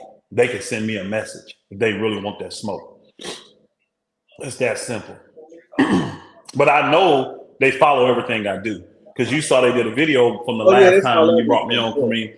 So they'll probably do another video about this here. Rob, just shut up, man. Just be quiet. Somebody block that troll. You see, that like right there though, y'all, that's the lie right there. You got this, whatever this person is, if it ain't El Rob, if it is, whoever it is, they're a liar. Yeah, they said They said I made it public. Go back and look, y'all. Pastor Dowell did a video that Thursday talking about there's no more straightway Georgia on Patreon. That's public. Then he did a 2-hour blog talk the next night talking about it. That's YouTube. He did 2 public videos before I released the video. That's the next Shabbat, that Saturday after the Shabbat was going to end. Stop lying and saying I made it public. Pastor Dowell made it public. Stop it. Simple. Everything y'all doing is backfiring. You're embarrassing yourself.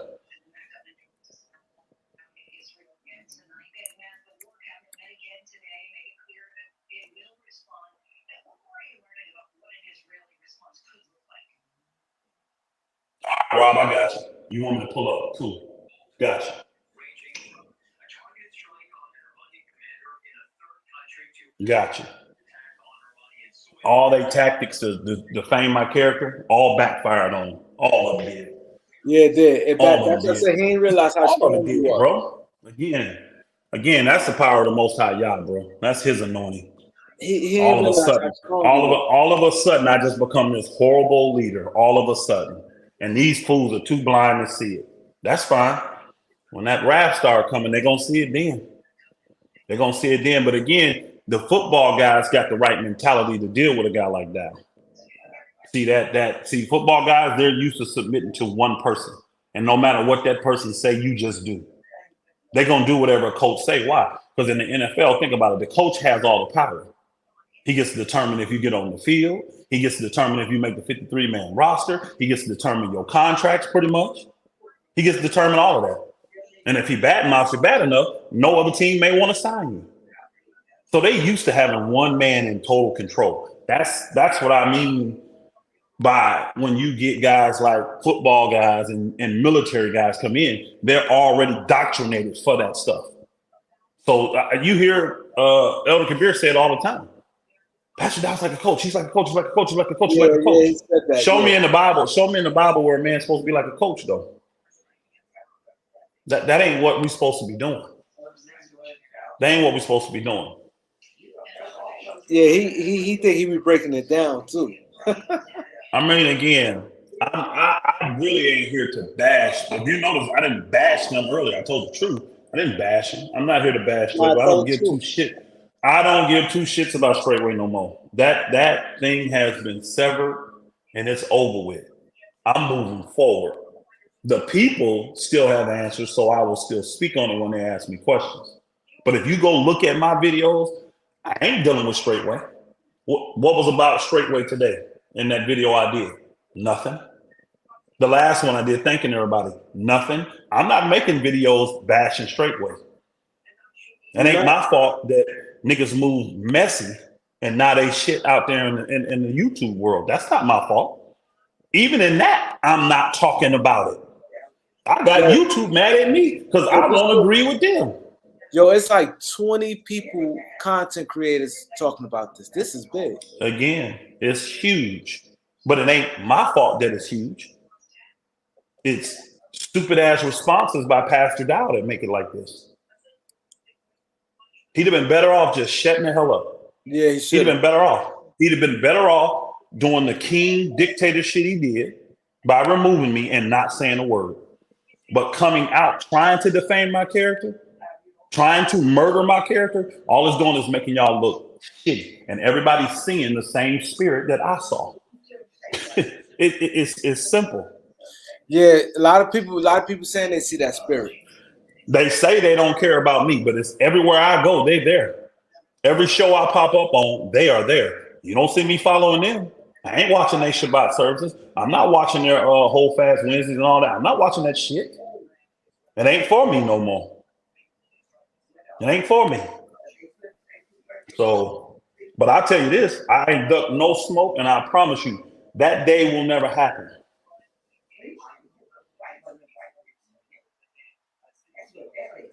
Alexander, if I'd have blocked you, Alexander, why could I see you now? So I didn't block you. Oh, if you block somebody, even though you're on their channel, you wouldn't be able to see them? I won't. If you block them, you won't. If I block them, I won't be able to see them. Yeah, that's why when you block them individually, like I can block as a mod on your channel, but I can just block a person, period, without being a mod. That means I will never see their comments and they won't see mine. Oh. So Alexander, I didn't block you because I see your comments right here. So how did I block you, Alexander? Alexandria, whatever that is.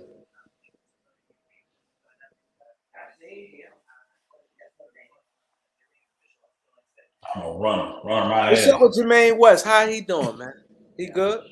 Man, another sellout. Sellout. Yeah, he haven't been on. You know, it's funny. It's funny, bro. Kareem. Pastor Dowell did a video on Patreon about Jermaine. He literally lied.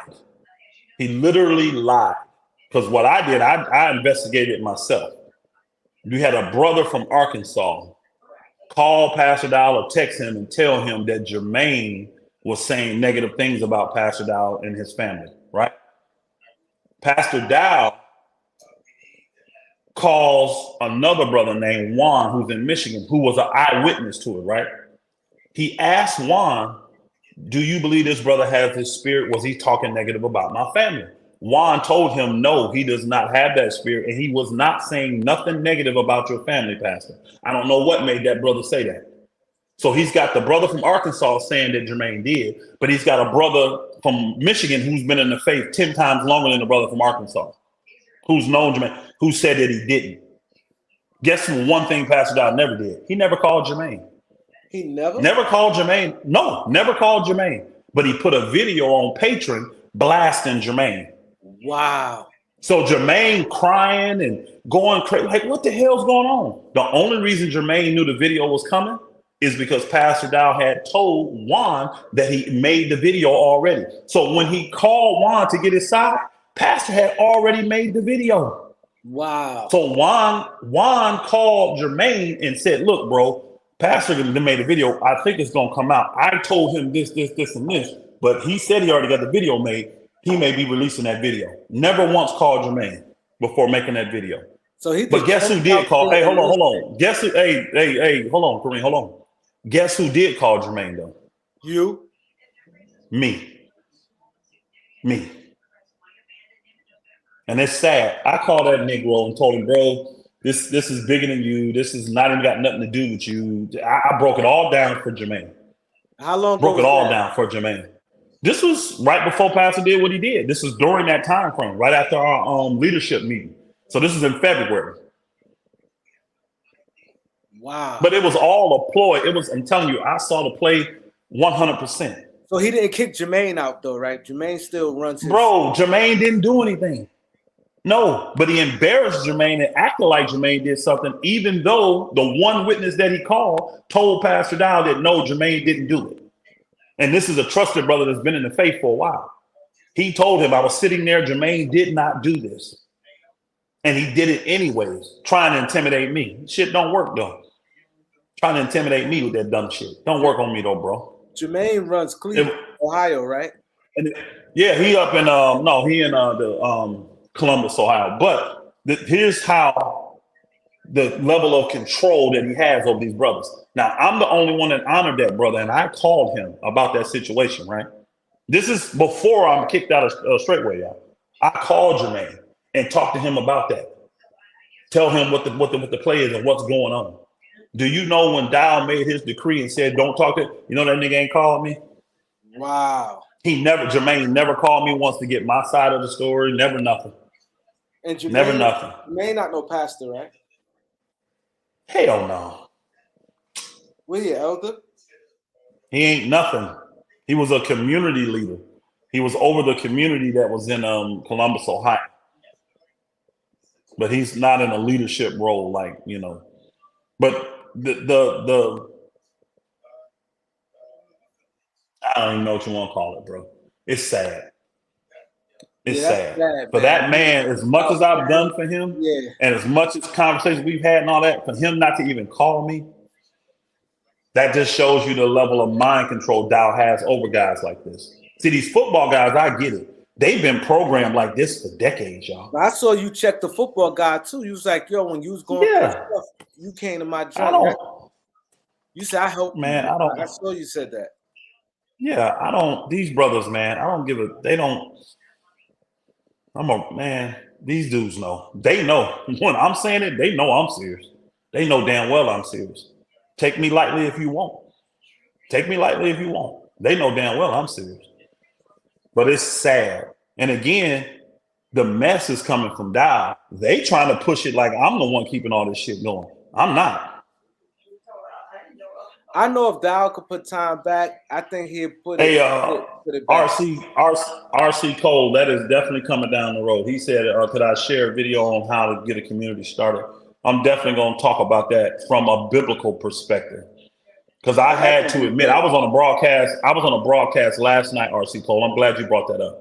I was on a broadcast live last night, and I had to admit that I was lazy spiritually when it came to community. Let me tell you what I mean by that, y'all, right? And I know I'm using my words carefully, but I'm saying that for a reason, because I was wrong 100% in this. I had the Acts chapter 2, Acts chapter 4 concept in my mind way back in the 90s, y'all. I took that to my Christian pastors and presented it. And I had it a certain way. Like, I when you think about it, dream about it, believe it, you see it a certain way, right? When I got the straight way, that's what I saw. Literally, I saw it like that. So I never went back to the scriptures to study how it should be, though, how a community should be. When it says you have all things common, when it says they were together, I never really truly studied the Acts in the New Testament and compared it with what the Torah says. Because what I saw with my eyes matched what was already in my spirit. Y'all getting what I'm saying? But I should have done that, though, because now I am. And the way I'm looking at the scriptures now, and the way I'm seeing it now, we're doing it wrong.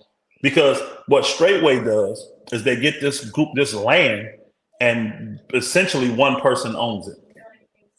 Whoever the leader of that group is, he's the one that's the main person over the land. He's the person that's over the foundation, whatever the case may be. Now, can you start to add executives and all this to that foundation? Yes, but it's not set up for every man that is actually working to own his own piece of land. And when you go deep into the Torah, that's what's expected in the Torah. Alexandra, people did follow Elder. Oh, yeah. Why nobody follow? There's plenty of folk still following me. You'll see. They just waiting on me to do what I'm going to do. I asked them for time because my family does need some time to heal, and I got things to take care of. So, Alexandra, stay tuned. Since you Miss or Mr., I don't know if that's a woman, man, whatever. It sounds like a woman. It's a woman. A woman with it's a woman, white yeah. woman with a black man. That's fine. Stay tuned, Miss Alexandra. All right. Since you got all that hate in your heart, you stay tuned. You'll see. So, and that's one thing they're worried about. You hear him say it all the time. Oh, he was planning his own ministry the whole time. No, I wasn't. Never once had a plans for a ministry. But guess what? If that's what the Father wants me to do, that's exactly what I'm going to do. But I guarantee this, I learned enough in Straightway on what to do to be successful, but I also learned what not to do to be successful. I learned it. And now that I'm understanding from a Torah perspective how it's supposed to be, every man that's putting in his blood, sweat, equity, etc., he needs to have something in his name, showing that it's his. And see, I actually was on the path of doing that, Kareem, because you remember my land, the land we had down there in Georgia, it was unique over any community that we had in Straightway. Everybody else had plots of land, 5 acres, 10 acres, 60 acres, 100 acres, whatever, right? Ours was broken up into different plots. So what I was going to be able to do is add the heads of households, those brothers that have been laboring with me. When I added the land to the foundation, I was going to be able to add them as the executive over that land so that they could have something that's in their name. You understand what I'm saying? Yeah. That was going to be a unique opportunity for them. Did we have a ton of land? Nope. But again, I would rather have a half an acre or an acre of land or an acre and a half of land in my name than to be living on 20 acres or 100 acres of land and I'm just literally a slave. Because think about it. See, this is what Dowell did and opened up a lot of the eyes of the people. You got all these people working on these lands. Myself and the brethren built up Straightway, Georgia since 2011. Got on that land in 2013, right? For him to do what he did to me, everybody knows that can happen to them now. So here it is. You got these brothers that are truck drivers, but they go out, make money, bring it back to the community. Let them disagree with Dowell. Guess what's going to happen? He going to boot him like he did me. So you working and you giving everything, but you have tangibly nothing. And the only thing that keeps you there is your agreement with Dowell. So now we back to Alexandria. She said, why didn't nobody leave you? Because the rest of them was scared and didn't want to be out on the streets like they thought I was going to be. Yeah. Because guess where they would have had to go? Because I didn't give them nothing to follow because I didn't have a ministry.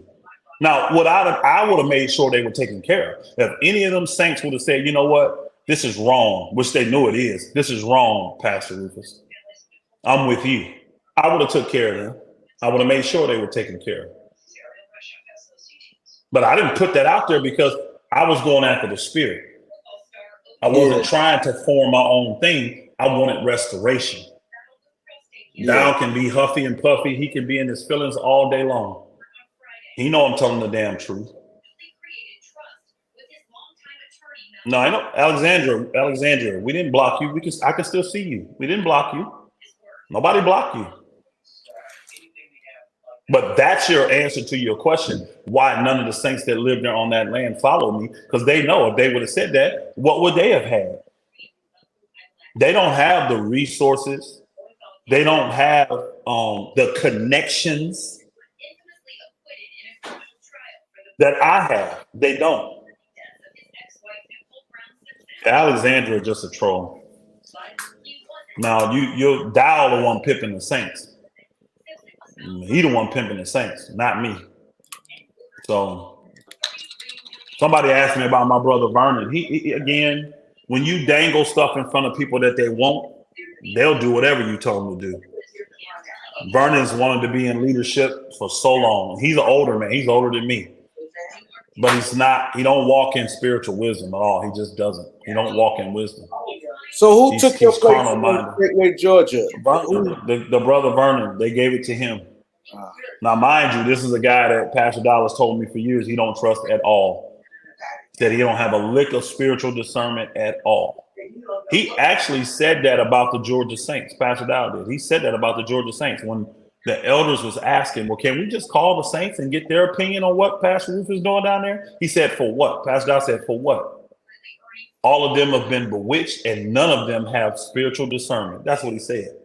He said grown men on a $50 allowance with $50 a week.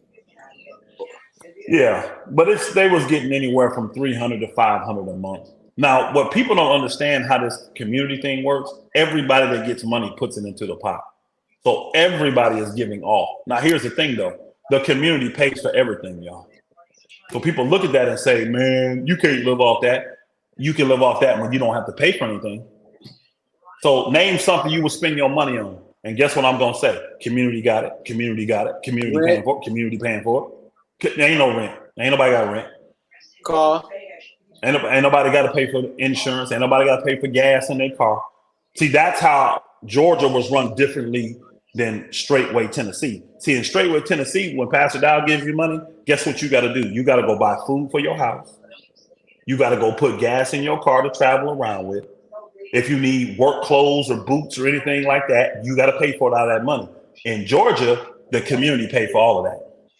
So say you wore a hole in your boots. Guess what? You don't pay for that. Just let it be known. And when you get a check, I'd be like, go get you some boots. Or if you ain't have a check coming in, I give you the money to go get you some boots.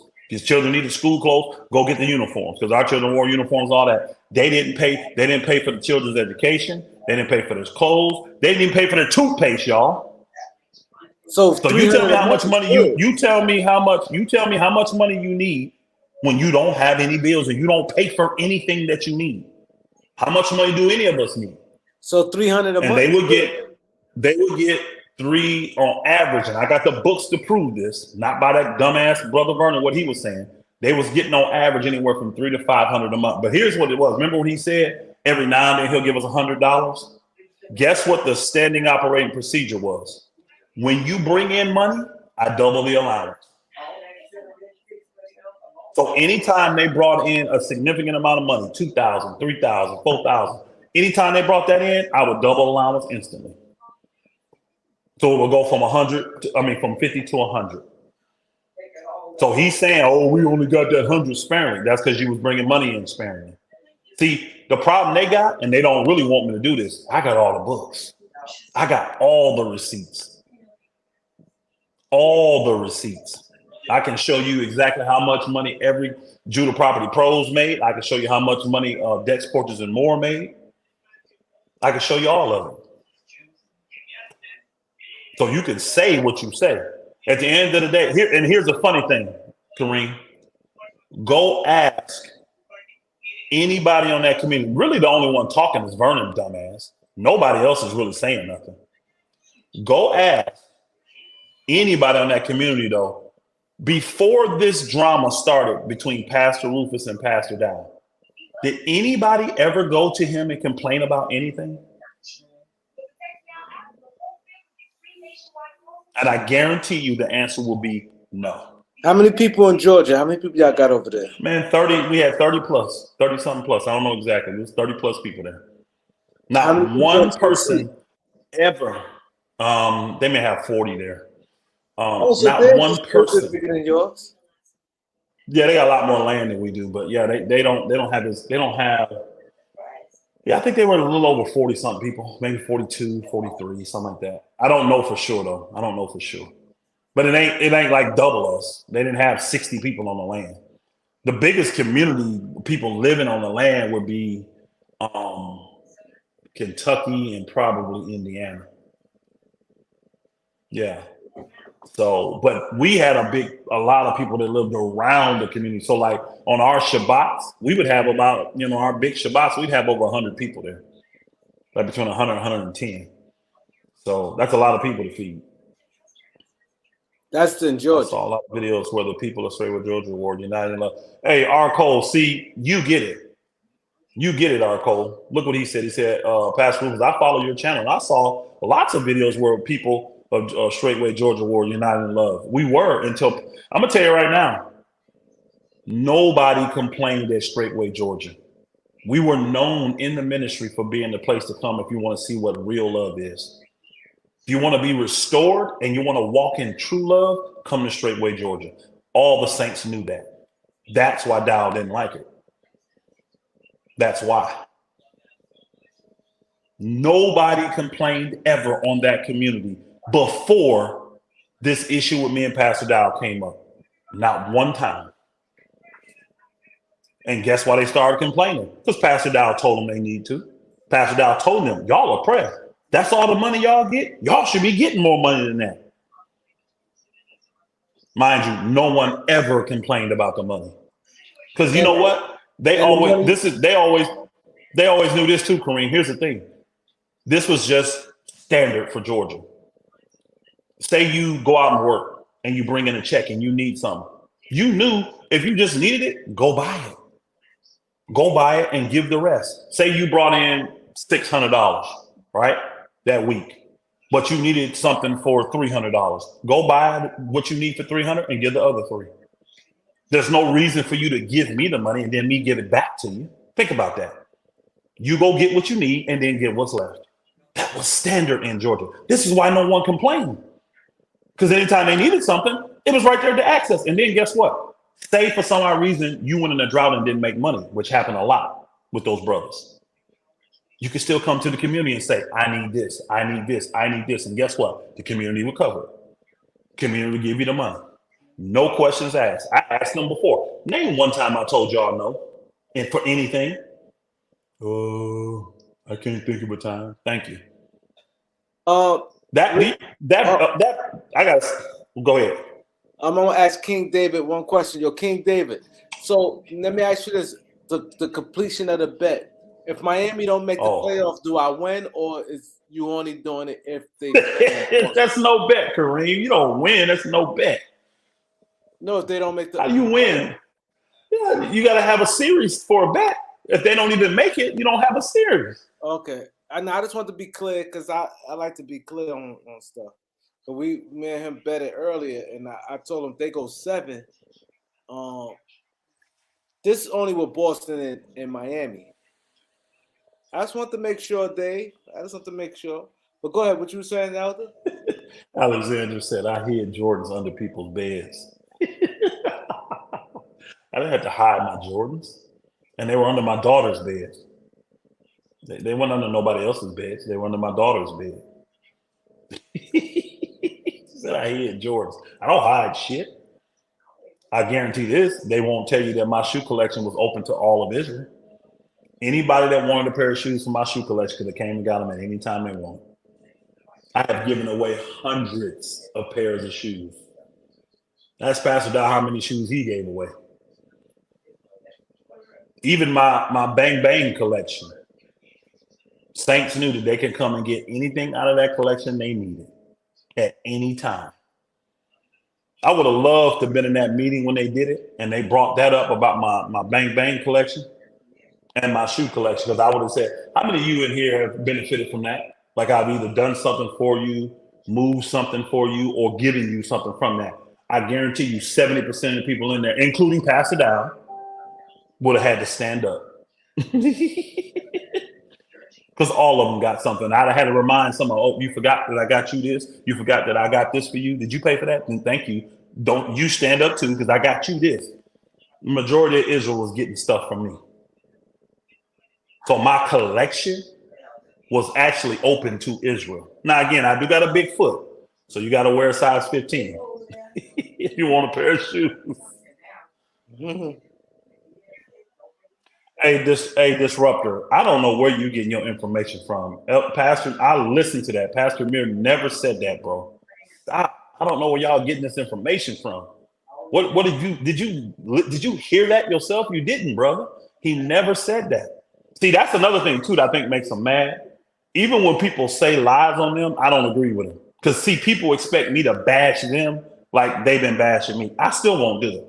That's a flat out lie about Pastor Muir. He did not say that. Pastor Muir, I've heard it on 3 different public occasions where he said when I came to get that money from him that I paid it back, and it didn't even take me 2 weeks to pay it back. And the reason it didn't take me 2 weeks is because I didn't really need to borrow.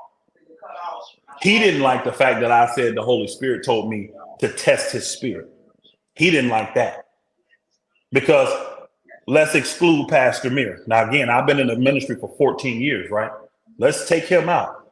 Ask anybody else in the ministry, have I ever borrowed a dime from any of them? Including Pastor Dowell. Ask him. I ain't never borrowed nothing. I've never asked him for nothing. I've never gone to him with a sob story saying we need money for this. Nope.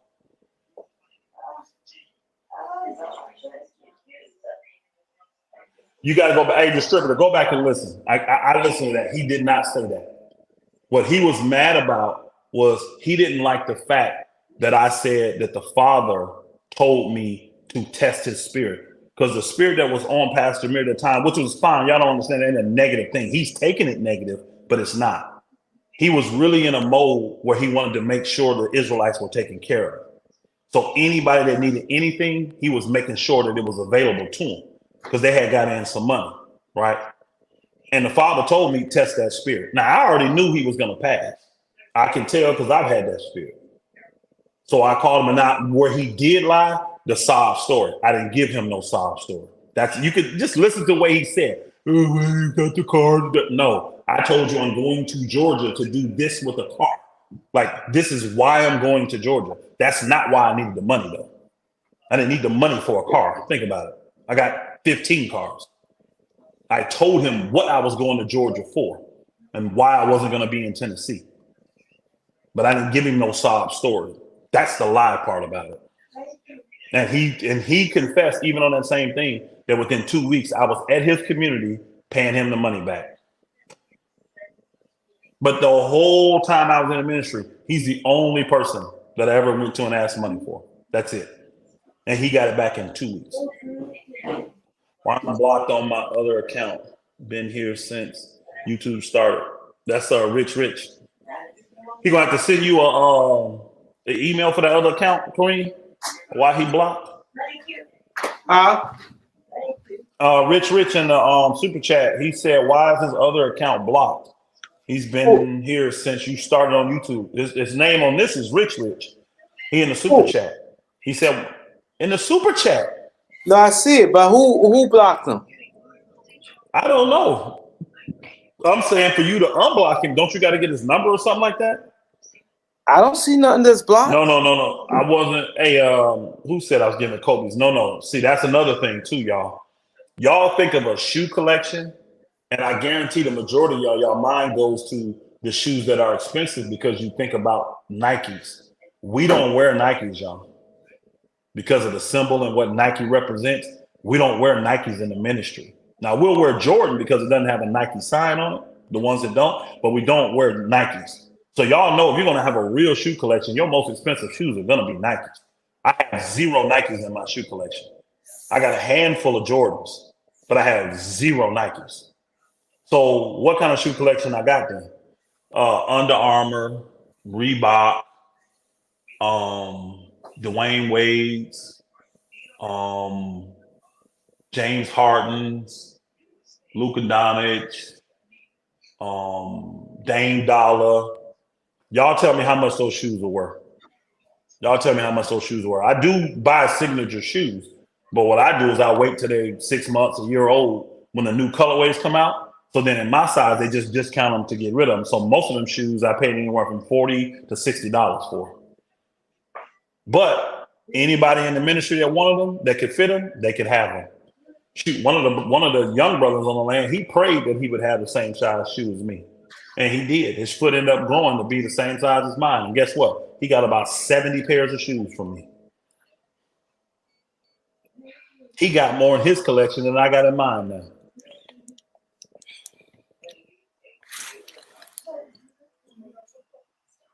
No, they lies, bro. It's making them look bad. It's making them look real, real bad. Yeah, I think the Lakers win tomorrow. I think they do. I think they win tomorrow. I hope the Lakers don't try to do that, not play everybody or don't play super hard and lose so that they can try to play okay. Because see, to me, the Lakers ain't guaranteed to beat Golden State or Sacramento if they got to play them in that second game to get the 8th seed. They ain't guaranteed to win that game. They'd be stupid to do that, in my opinion. They'd be stupid. Yeah, I'd be stupid. Yeah, you just gonna play, man. You got no you're answer. gonna play Denver eventually, so yeah, you got no answer for Sacramento. You ain't got no answer for Sabonis. You ain't got no answer for Fox. None. So in a one-game series, that could be dangerous. Very dangerous. So you'd be foolish to do that. Somebody could get hurt in that. You're stupid. Go win the damn game. Don't cheat the system. This is why I picked Orlando over Cleveland. Don't cheat the system, bro. I don't like when nobody do that. I ain't rocking with no team that purposely tries it. That's why the Clippers had on them when Doc Rivers on was trying to cheat it. Man, you ain't finna go nowhere. You ain't finna go nowhere. Don't cheat the system. Elder, he said, Clarence said, how can he contact you for counseling? My email, if he goes to the last video I did on my channel, my email is in the description. Somebody put his email right here before we wrap it up. Oh, you know what? I'm sorry. I can do it. My bad. RCARSWE.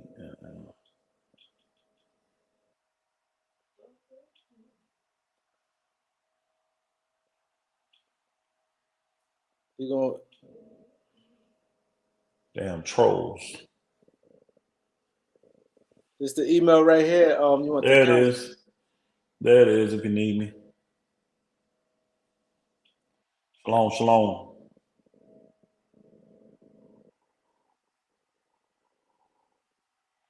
I'm Pastor Rufus, not Pastor Dowell, my brother.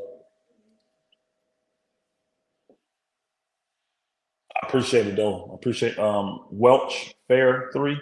I know you. I think it's not like you're talking to me. Yeah, he's talking to you. you. Said my videos earlier, but you said Pastor Dowell, but yeah, he probably made a mistake. He talking about you. Yeah, but people, we 220 in. Yeah, he said he meant you, Elder. Appreciate you, bro. Go subscribe to Elder, man. Go subscribe to Pastor Rufus. Hey, all I can tell y'all do is stay tuned. If them boogers could actually kill me, they would, bro. That's how much hatred they got in their heart for me. Y'all could see that tonight, couldn't you? If they could actually kill me, they would. But come on, try it then. Come on, try it. Yeah, I definitely. Hey, Tron 4, shut up, man. Tron said I got 75 LeBrons. 75 pairs of moon boots, huh? Nah, I've never liked LeBrons. I thought they were super heavy, and I might have owned a pair or two back in the day before I stopped wearing Nikes. But I just never was big on LeBrons. I never owned a pair of KDs, Paul Georges, Kyrie's. I was done with Nikes by the time they stuff came out. I did have Kobe's galore back in the day, though. I did. I thought Kobe made a great shoe. I loved all gave of away Kobe's some shoes. Kobe's on the show one time, remember? Yeah, I did. No. Those were the Adidas, though. I mean, the Reeboks. Those were the Allen Iverson, the Amster. Yeah, remember when? No, they were Kobe's, but they were Kobe's. But remember when they were? Yeah, that's when they were. Kobe was a free agent, so all the shoe companies were making shoes for him to try out. So he wore like 5 or 6 or 7 different pairs of shoes throughout the whole season, and then he ended up signing with Nike because he first was with Adidas, remember? And then he had 1 year where he was a free agent. And Reebok pitched a pair of the Answers that Iverson had, but they put them in the Lakers colorway and put 8 on the back for Kobe. Yeah, I had a pair of them. I never wore them though. I just ended up giving them away. You see what Welch said? Well said. I'm subscribed. I work around Lookout Mountain. Oh, perfect. I want to meet my fellow Israelite brother and pastor. Brother, send me an email, bro. We're going to hook up. You right there in my area. You know, the community started in Lookout Mountain. And I'm actually looking at land in Lookout Mountain right now. I'm looking in a lot of different areas, but I kind of missed the mountain area up there a little bit. Yeah, I missed the mountain area, man. Please look me up, brother.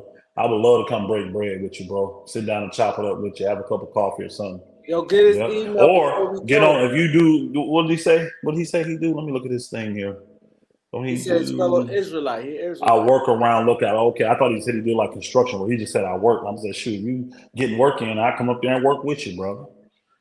Yeah, He Israelite. I definitely want to meet you, brother. I put my thing in there. Please reach out. It's right Please here. reach out. Brother Welch. Good. Bless you, brother Cliff. Shalom, shalom, my brother. Bless you. Appreciate that. I Yeah, I will don't know definitely what's do up with that. the Nets hiring that Cliff, guy. that's the one area that I still got. I need help in. I know my wives pray for me because again, it's just stupid to them. We're grown, 50-something-year-old men, and this is all they talk about. You know, they always talking about meet me in the field. I'll do this. I'll do that, and they ain't gonna do shit. They ain't gonna do shit but run their mouth. Because I'm the one that will actually show up. I really will, and they know I will. They know I'll show up. So, and my wives pray for me a lot in that. That's an area that I definitely still need deliverance and help in because I ain't finna duck from no man. I promise you that. I promise you that. It just ain't in me to do. It ain't in me. I ain't built like that. Hey, Pastor Rufus, I sent you a test email. I was wondering if you got it. Hold on, let me double check. I have gotten a lot of emails today. Let me double check though. And I'll check the spam too. Yeah. So Uh, I got the run. This is definitely a great live here, man. This is great. This is great. We Um, got to talk some Lakers. Got to talk. This is I do great. not see your email yet, Clarence Rogers. I do not see, and I'm looking in the spam and I'm looking in my regular. It has not showed up yet. Hopefully you did it right. It's R, then my last name, CARSWELL 44. Sometimes people forget the 44. Sometimes people forget the double L's. Now let me see if Some you put the 44. Oh yeah, you I did. did. I put the 44. People forget it though for some odd reason. I put it up again. Bro, hit it. But yo, yeah, the Nets hired this coach, man. They hired him for like permanent. The Spanish guy, yeah. Did they? Jody Fernandez. Oh, the season is over. The season is over. I thought they were gonna wait till the season's over Yeah, because the Nets didn't make the. Their OKC season is coach over. got coach of the year. Oh man, good for him. I think one man to get first in the West. He deserved Yeah, that. they got number one. He definitely He deserved it. deserved that. He deserved that. The Good for West him. had 11 teams with 500 or better record. 11 teams with 500 or better record. Man, can't beat it. That's called it's 11 out of competitive. 15 teams Mhm. with 500 or better. Yeah, good. Yes, sir. You say you're not by Atlanta, Cliff? We need to get together, brother. Send me that email. Keep sending it till it tells confirmed because I have not got it yet. I'm looking here and No, the I do other not guy see it. said, the other guy, Clarence said he Oh, sent it. that was Clarence. Okay, Clarence Cliff. I got to mix. That's right. Cliff, if you would get my email and reach out, brother, we can connect that way, and you can get my number.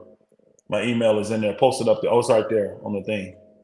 Yeah, at yahoo.com. Yeah, send me an email. And there's Clarence. I got you, Clarence. I got you, brother. I got you. Yes, sir. Yes, sir. I got you, Clarence. Sometimes it just take a little bit to come in. Excuse me. Yeah. Yeah, so yeah, we're gonna tomorrow I'll be live again. So appreciate you guys coming through. Been a great live. Oh yeah. Over 2 hours. Very educational. So, this is good. Thanks, Els, for pulling up. Yes, sir. No problem, Kareem. You know how it is, man. You know how it is. I'm busy for the next few days, so you won't get me at all. I got Yeah. stuff going on. Definitely, I'm gonna be coming on tomorrow after the game. I won't be available, but I won't be available Wednesday either. So And Thursday I'm in transition, so I won't be available Thursday either. And you know how Fridays is for me, so you may not get me again to the weekend, possibly. Okay, that's cool. Yeah, yeah, cool. Man, salute my brother. Appreciate you, man. Peace. Pete.